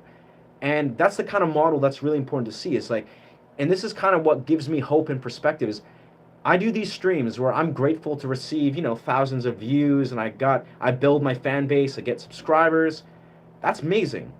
That is going to greatly help my channel's growth in the near future once I really do crack the code on shorts and long format YouTube, like if you're a person that runs a YouTube channel and you have a long format video blow up, you know, you get 100,000 views on some random video and you've done it for maybe like a bunch of months, but you've never done a live stream, you've never done shorts, your audience is not even going to understand who you are. They're not going to be very devoted. They're not going to really support you on the same level if you've built highly devoted, supportive, engaged audience. How do you do that? You don't attach a conditional model to a lot of the ways that you create your content. You just create the content and let people know that, you know what, your support means everything. Like your ability to show up and actually be an actual authentic fan of the channel. It's the same reason in many rights that I actually don't want people that aren't actually resonant with what I'm doing here on this channel. I don't want them on this channel. Like if a person's like trolling or, you know, doesn't want to learn guitar, doesn't appreciate the niche that I'm doing, I don't want them to subscribe to this channel. Like I'll send them away in a quarter of a second because I actually only want genuine, authentically resonant audience members. That's it. And you know, there's millions of people on YouTube, so I can confidently send people away and be like, please do not follow this channel if it's not resonant with you, because I only want people that are actually genuinely drawn to this channel. So anyways, it's a lot of 2 cents. Who knows? Again, I'm not an expert on this stuff. I've been doing this stuff 10 months. I'm still figuring and navigating the waters of YouTube, but it makes so much sense in my mind. You build a foundation of a healthy, supportive, you know, devoted audience. And then once you have your videos get received by the algorithm and you're making and cashing checks, that audience is only going to appreciate you even more. They're going to still be supportive. Just like on the opposite thing, if you're, you know, building this reciprocity model or you've never built that and you're just relying on the algorithm to deliver you your devoted, supported audience, it's not going to happen. Or at least it's not going to happen for a long time. Anyway. Food for thought. I'm just talking about business, you know? I'm talking about integral business. Yeah. Yeah, it's a lot there. Again, I'm just riffing.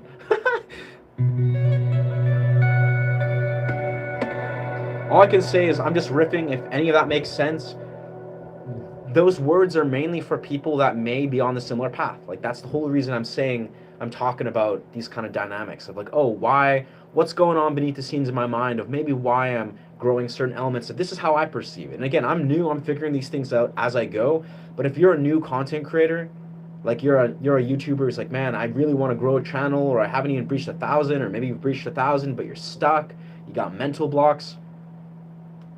You have to figure out, there's a mentality of how you can see how growing a successful YouTube channel actually works. And again, I'm new to this, I'm figuring these things out as I go, but I'm telling you is, if you can see it in the right way, if you can operate basically from a place that's integral with yourself, and you understand, oh, wait, there is a process. It's maybe a little bit ambiguous. You know, it might feel hopeless if you're like, oh, but I'm waiting for a long format video to blow up and I've been grinding for a year and I've never had one video blow up. Even if that one video blows up, you're probably going to fail still. Like, it's like the process of growing a YouTube business is like so weird and intricate and obscure because it's unique to you. But it's like, all I'm saying is, hopefully if you're a new YouTuber, realize there's more to it than meets the eye. It's not about just like, get a bunch of views, cash out, get a monetary metric, and you've succeeded. There's a lot more to it that, surprise, surprise, you have a lot more autonomy and ability to actually influence these variables than you could ever imagine. Like, that's the essence of a lot of, like, I speak of, like, metaphysics and, like, I don't know, like, you know, how metaphysics tells us how you have infinite ability to make your reality, basically manifestation. These are things that I talk about very intentionally because I apply these things. Like, in real time, I wouldn't be able to do half the things I do if I wasn't operating from a philosophical model that basically realizes that there's a method to making seemingly impossible things happen. And more so, not even a method, it's a mentality. Like, if you actually see through the illusions of people being like, but that's impossible. No, you can't do that. But that's, in that narrative, you'll never be able to do that. You realize that, yes, for some people, things are impossible because they haven't seen the construct of how success actually operates. Some people you could be like, oh, but that's impossible. That's out of my reach. That's out of your reach. That's out of everyone's reach. It is. Because also for the same person that's like, okay, but what if you begin to envision a reality where all these things can conspire in your favor, and envision a reality where all these things do have a possibility, that then begins to see a construct that actually is conspiring in your favor. All you see is solutions. All you see is answers. All you see is possibilities in front of you, opposed to someone that maybe sees impossibilities. And the same two people will look at the same thing, and one person will be like, ah, but that's never going to happen, never going to come true. And the other person's like, well, let's see how I'm going to make this come true. And the more you lean into one versus the other, you'll actually see the necessary steps. Anyways, that's a lot here. But hopefully that makes some sense. Short videos is how you quickly impress and get audience. Yeah. Long videos and stream is how you keep the viewers engaged. Sure. It's a lot more intricate than that, Winston, but that's the basis of it. Yeah, shorts is the quickest way to go from zero to, well, the foundation. Long format is the larger construct of how YouTube wants you to actually build a business. Lives is the connecting point between the both. Lives is basically live feedback between your audience, the content you make, alongside all these other weird dynamics. Like live streams is a very strange but very like brilliant entity that more so has to do with how you can learn how you can be a good content creator. It's almost like, what kind of content creator are you? Live streaming will reveal that to you. It's not about even the audience and the thing. It's like the way that you choose to go about creating content on your live streams is a direct reflection of how you can basically shape a relationship with YouTube and how your business is going to unpackage. It's not necessary entirely. You can never do lives ever, and you'll probably still go on some sort of journey, but live streams is an immediate feedback loop and reflection of that. But again, all I'll say is with long format, shorts, live streams, it all depends on what your vision is as a YouTuber, what your niche is, who your audience is, what is your goal, what is your target. Like, there's all these different variables that splice up every given part of like, oh yeah, like, but shorts will apply and do this, or long format will do that, and live streams is for this and that. Yes, but you have to understand the context of what is the truer like application and the vision of each of these parts. Basically, like, depending on your intention and your vision as a person or as a YouTuber, all of these things can change rapidly. So that's why I like to tell people, basically, YouTuber or not YouTuber, you basically have to realize how rooted are you within your intention and your vision. How well do you know yourself in relation to your intention and your vision as a person? How well do you execute these things? Like, these are all core values that more so are more important than just being a YouTuber. It's like, if you have a vision and you have a mentality that's bound to succeed, you're in a very different ballpark than someone that doesn't have a vision, doesn't understand how they can apply themselves to succeed. They don't understand their intention on why they're doing these things. It's like, basically, you have to have like a foundation of what your vision is and really like root yourself in it to even have any chance in the world. Because even if you create a YouTube channel and it goes somewhere, if you don't have an actual vision that's like undying, that is crystallized in your mind, and a mentality that reflects on that vision, you're bound to fail. Just like someone who maybe has that vision, who understands how to apply that, who's crystallized it, without a shadow of doubt, they're bound to succeed. It's really just like what I'm simply saying is people succeed, and this happens outside of the YouTube sphere. This happens in everything you do. People succeed in their minds way before they succeed in reality, just like people fail in their minds way before they do in reality. So that's all I'm trying to say is, like, you know, the same person that might succeed or fail in a niche or a dynamic it'll rapidly differ. based on, what a person wants to do. What is their channel's niche? What's their vision within that? How do they apply themselves? How do they unpackage success and their own success? It's going to rapidly change. But again, I think the important part for me in my mind to underline is you got to have a vision. Like if you got a vision, you're on the right track. If you don't have a vision, that's okay. You probably have to take a step back and reflect on who you are, what you want to do in your life. What do you really want to bring to this business, this channel, this portal, this community? But without a vision, you're bound to fail. But with the vision, you're bound to succeed. Anyways, it's a lot of stuff.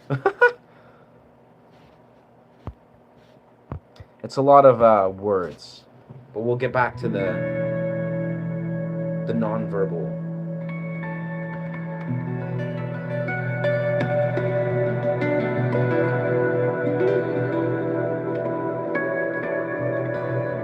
And yes, just to answer Ringo, love Marcin, brother, yes.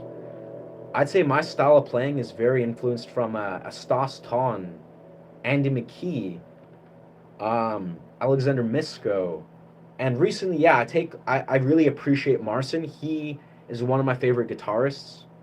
Marcin Patrzelek. I always forget his last name, but yeah, I love Marcin so much, bro. But Andy McKee, Stas Ton, and Alexander Misko, those are my core influences musically. Yeah. Thank you for sharing, Niburo. But yeah, bro, thank you for sharing your perspective, Winston. Honestly, you seem to have the right mentality. Like, I don't know if you desire to be a creator, maybe you do or don't, maybe you're just, openly riffing and conceptualizing, but you do seem to have the right mentality. Because there's a lot to it. Let's be real. It's like you can approach running a YouTube business like a logician, like a strategist, like be like, okay, what's the next strategy? XYZ, this strategy. Okay, but now therefore we got to do this, which is good. That's a strength. But as a guy that's been on this YouTube journey the last 10 months, like I fucking have been in the trenches like 4 or 5 hours a day sometimes, every day for about 7-8 months since the conception. And I'm telling you, you have to basically see a vision. Like you got to be a visionary that sees a greater concept. Like basically got to have a brand niche idea that is trying to basically change the YouTube sphere and add something of true value to the YouTube sphere. Like, can you be like, you know what?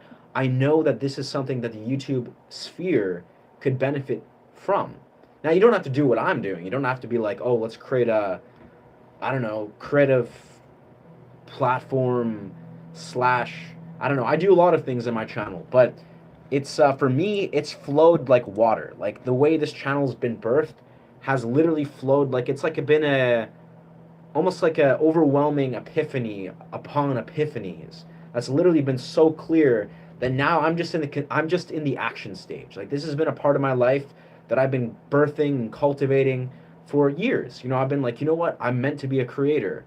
I'm meant to be a YouTuber. Very specific. And then as I let this cultivate, this has been the product of my birthing those seeds I've been cultivating. Anyways, I'm now just going off in a billion tangents. What is lacking in my channel? I mean, I've been reflecting on that a lot. I think, in all honesty,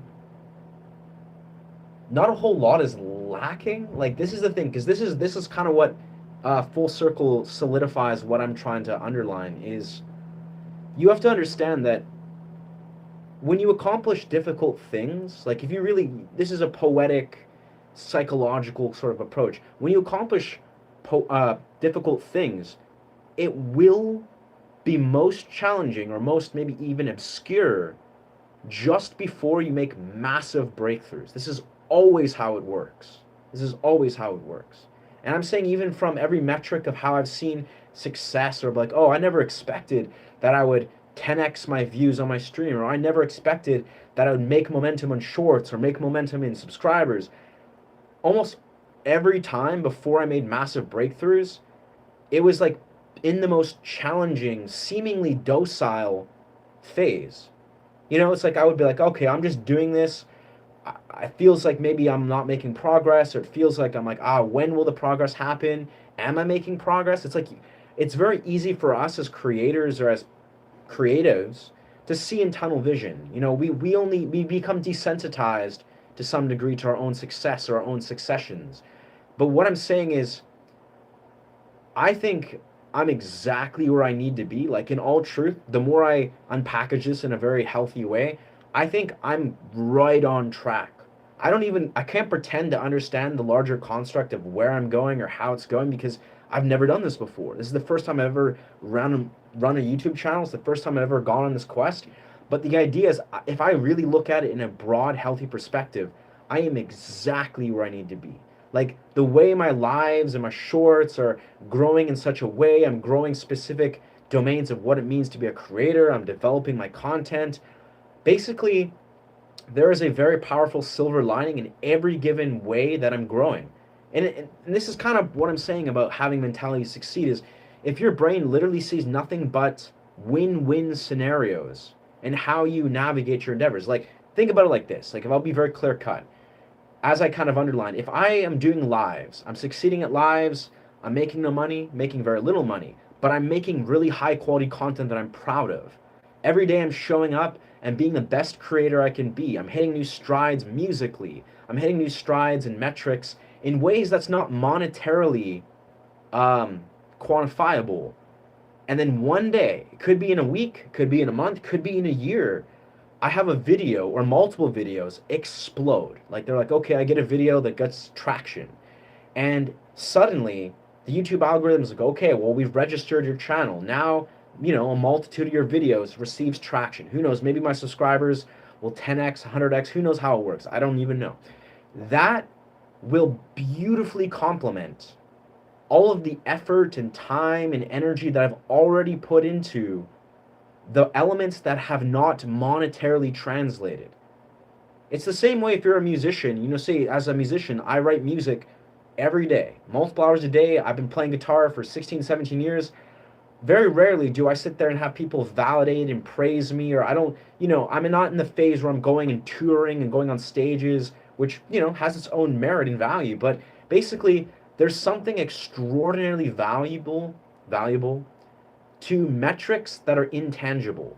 That is, if I'm not making monetary, metrics, I'm not making money, that's motivating my brain in a very specific way to make the best content I can be, to be the best creator I can be. So when I do achieve the metric where I'm being validated, like, I'm like, oh wow, I'm making X amount of money, I'm now fully in the phase as a creator to now capitalize on that. I'll be like, oh, word, well, now I've received validation and metric validation. Now, for me to put out content that is high quality, that thrives on the YouTube algorithm, will be a walk in the park, because I've gone through those multiple months of basically putting out and working on creating high quality content. So it's a win-win. It doesn't matter how long it takes me to be like, okay, YouTube algorithm, long format, please deliver me 1,000 or deliver me 100,000. It's always going to be a win in the long term. If I'm creating high quality content that's connecting with my viewers and being the best creator I can be, no matter how I perceive it, it's a win-win. So I don't know. It's a weird piece of this. But anyways, I'm now just riffing at this point.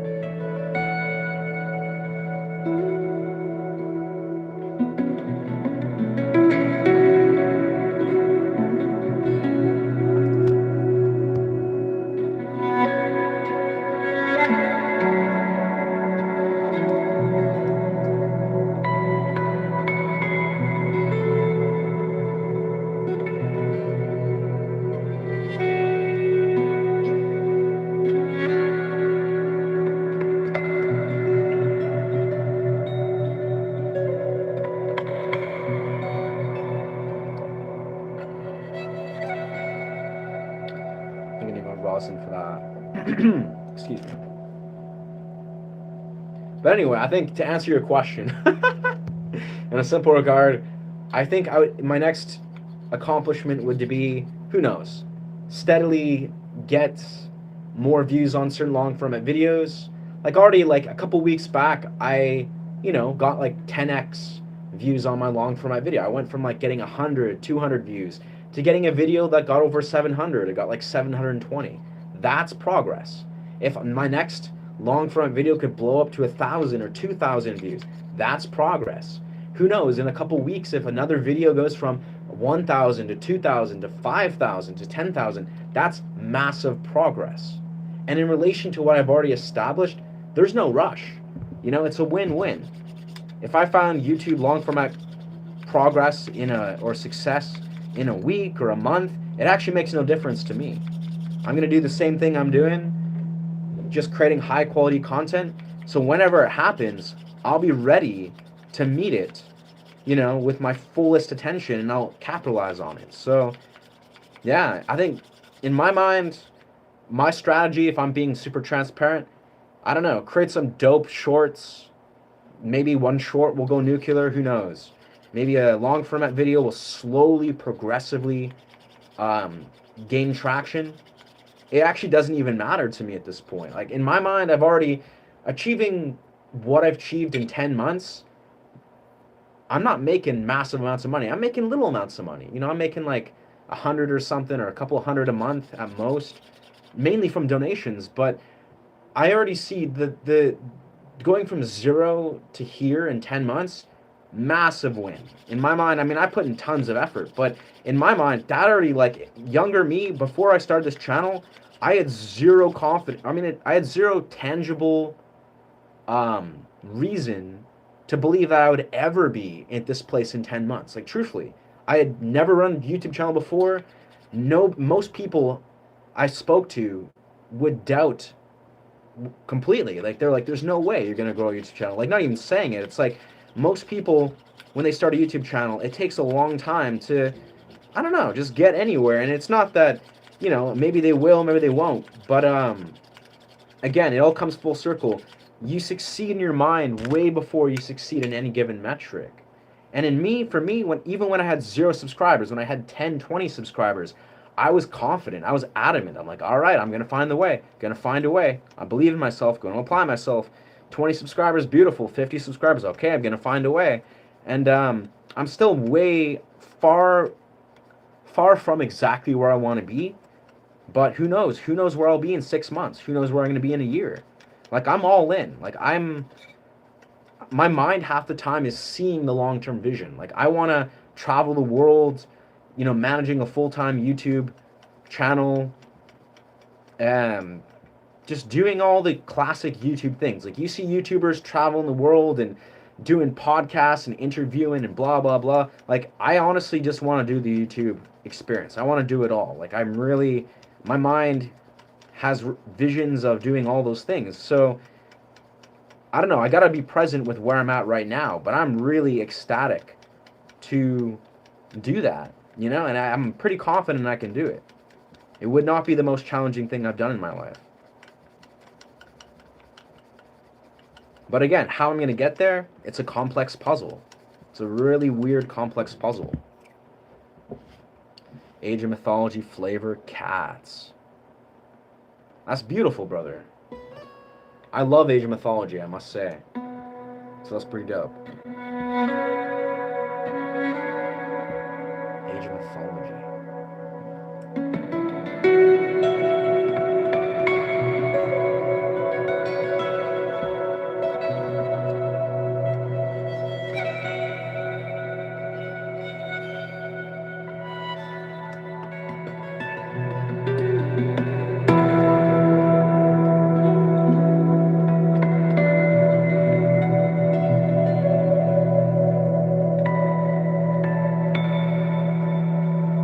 Let's turn down my bass a little bit.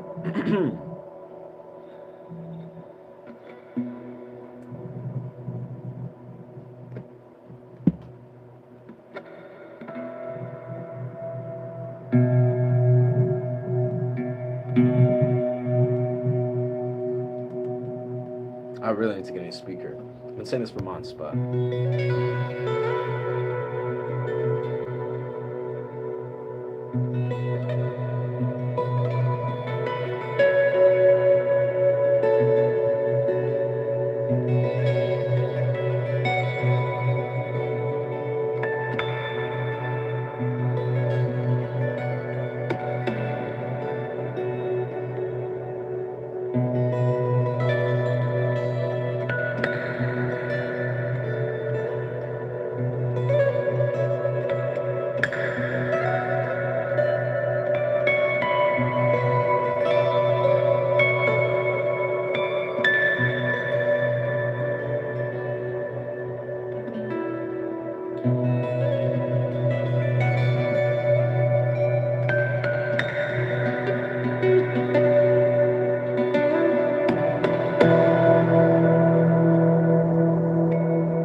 I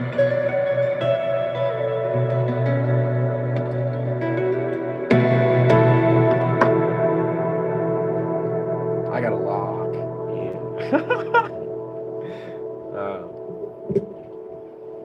Just the ages of empires.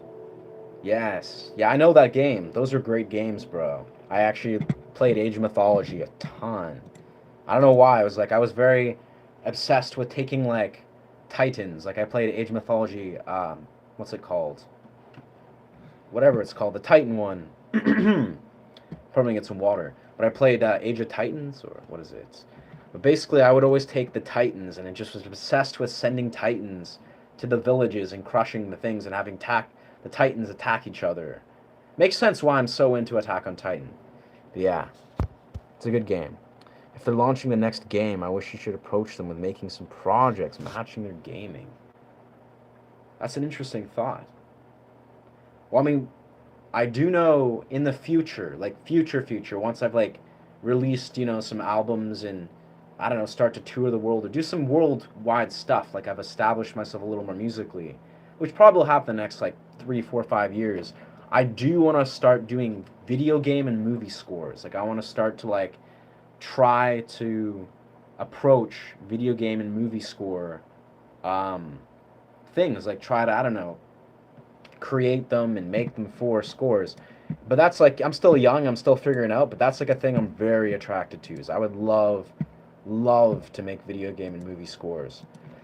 That just feels like it's something I kind of realized this last year. I was like, that's something I know I could succeed at in the future, in like near future. I still have time. I can be one of those old, big beard, movie score composers. That's just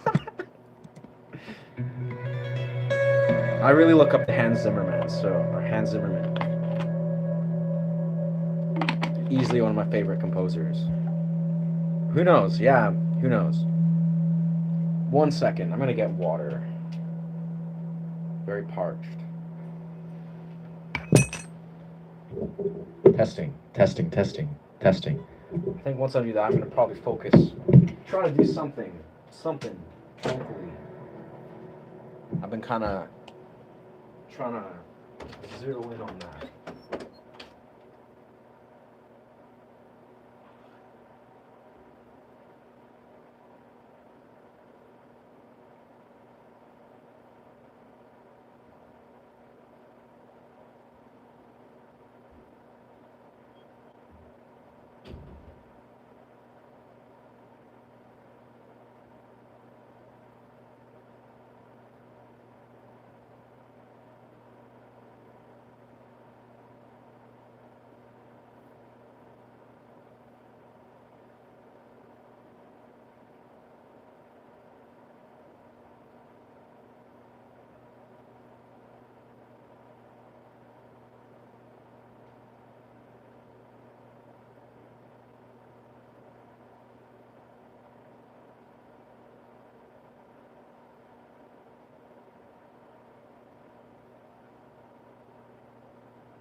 Let's see.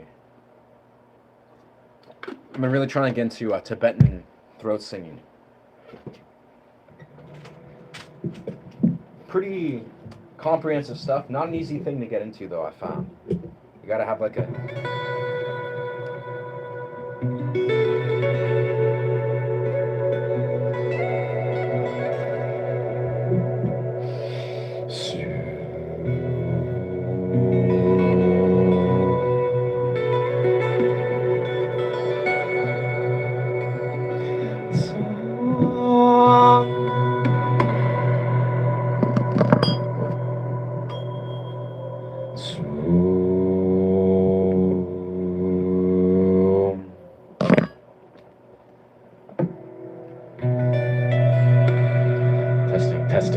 Testing.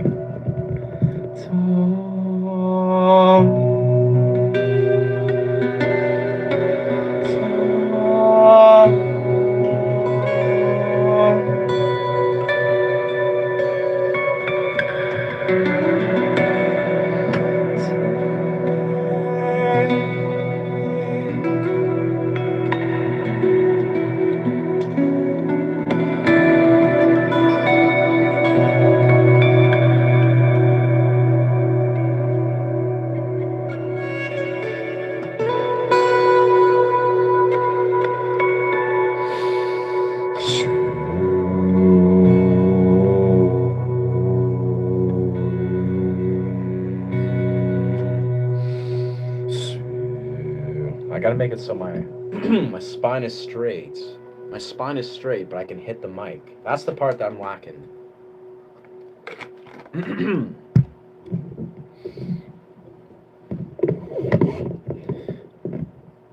Testing.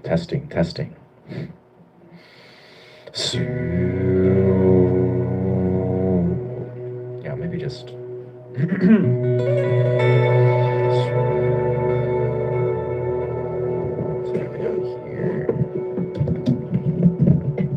Let's try something. Let's configure this a little differently here. This is all I find what it's about, that I gotta figure out. Microphone placement. It's so easy, but it's so important. Testing. That's a little better.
Seems like it's still missing it.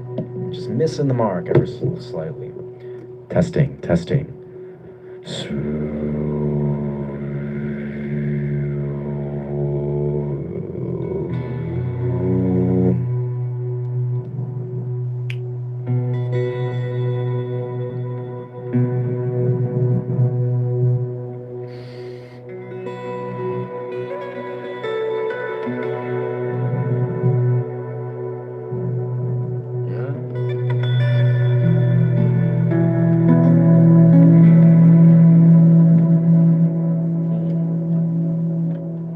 We'll figure it out. Lol, the coffee might be cold by that time. Whatever you want to achieve, just do. I need to finish this tomorrow. Just don't keep for maybe once I get to the old knob. Interesting. Fair enough, Winston.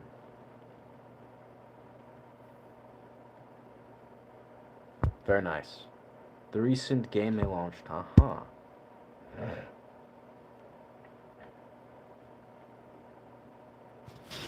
Yeah, no, I do. I have an awareness of how to use Ableton very, very effectively. Yes, Ableton is a beautiful construct.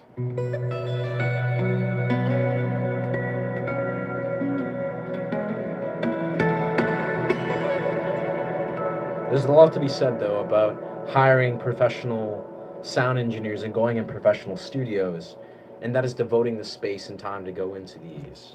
This is what I've noticed, but say Libby. All right, well, as we are,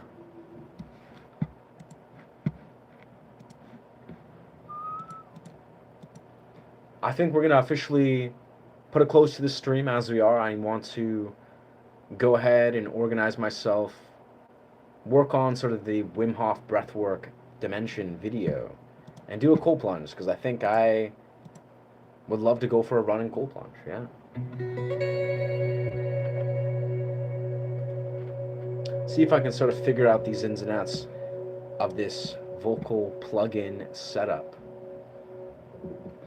Testing. Yeah. Yeah. I'm looking forward to that. Oh, it looks like YouTube popped on. They just like, the server kind of glitched out and then glitched. I don't know. Away from that. But anyways, with that, thank you so much for being here. I think we're going to close the stream the next 5 minutes here. Didn't realize it's been about 3 hours, so that's beautiful.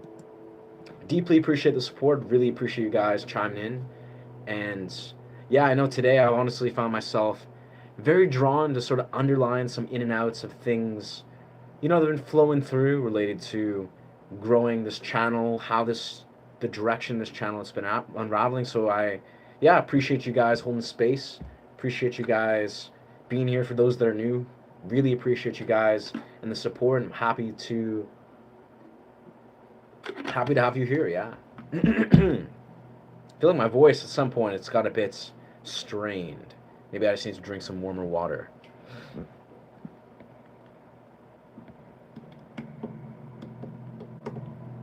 Interesting. Yeah. But I appreciate your perspective, Winston. Honestly, dog, there's a lot to be said about, yeah, just trying to like take it in my own hands and just see there's not a whole lot stopping me in regards to, I don't know, a lot of these features on Ableton. You can go very far, but yeah. Anyways.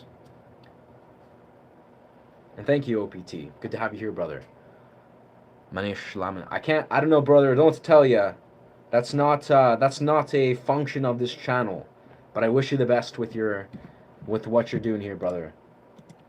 But we're not here to self-promote and sort of go on that thing. I would say promote yourself, review yourself on your channel, brother. Figure it out. You know, do your own lives and own content and give her a go. You know, all the power to you, dog. But anyways, with that, I deeply appreciate you guys being here, and yeah, I feel like we're gonna go for our run in cold plunge, sort of reflect, and also there's this video that I've actually recorded that's from a clip that I'm gonna release later today. There's a few videos I've been working on that I'm excited to release. Some of them music, some of them sort of just different experimental shorts and stuff like that. But I don't know, it'll be fun. It'll be fun to see how those flow. And again, sort of wrapping up a lot of what I've been feeling is it's been on my mind a lot. You know, I've noticed sort of like an egoic stance has been sort of flowing through my mind. Is kind of like, in some sense, it's being like, man, what is the next dimension? How can I break through into certain elements of the YouTube sphere? It's like the ego seems to really desire to be like, man, like I really want to, you know, achieve something that'd be very validative. You know, finding some sort of recognition or validation in the YouTube algorithms, you know, be it long format shorts, which makes sense. You know, I'm really happy to see this channel grow and expand, and I think it'd be very beneficial. But the more I really understand very much the benefits of letting the slow progress naturally unravel relating to, you know, growing, I guess, algorithmic growth on certain videos, long format, I think it's a win-win. Like, it's the process that I think, whether it happens in a day, a week, a month, I think is going to be very beautiful and be very surprising how it's going to unravel, as all this YouTube journey has been. Really, this has been like a continuous a continuous delightful surprise. It's almost like you never know. Like, to summarize what I'm kind of feeling is like, I've seen this play out in so many different elements of my life that you never know how close you are to a breakthrough.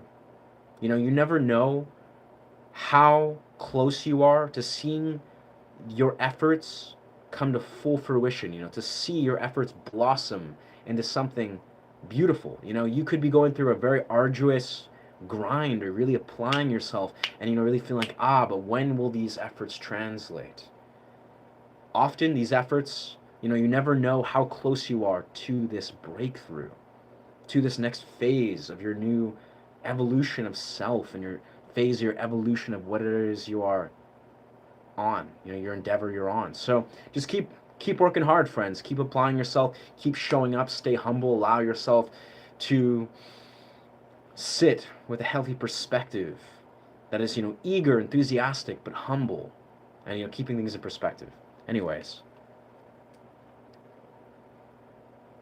yeah. I'm sure I don't know, it's he can see online and offline the response, but yeah, I mean, that's just a rule of thumb to manage. No self promotion, none whatsoever. I put down a firm boundary on, if a person wants to promote themselves, review themselves, hop on your own stream, friend, create your content, you know, do so so. But that's not what this channel and portal's about. That's not something I enable. Anyways, thank you for being here. I think as we are just hitting the 3 hour mark, yeah, I really appreciate the support, and I, yeah, hope you guys have a great day. Remember to honor yourself and honor each other. And with that, we'll do our outro. Outro time. Yeah, basically, feel free to subscribe to this channel if you resonate with this content. I teach guitar, I do meditative sound journeys, original music, among various types of YouTuber things. And yeah, really appreciate the supports, and hope you guys have a great day and a great life, as Wim Hof would say. And thank you. Bless. Ashe. Yeah, that's unfortunate. That's unfortunate. It is what it is, though. Yeah, YouTube sphere. It's a wilderness. It's a YouTube wilderness, baby. All right. Be well, friends. See you guys.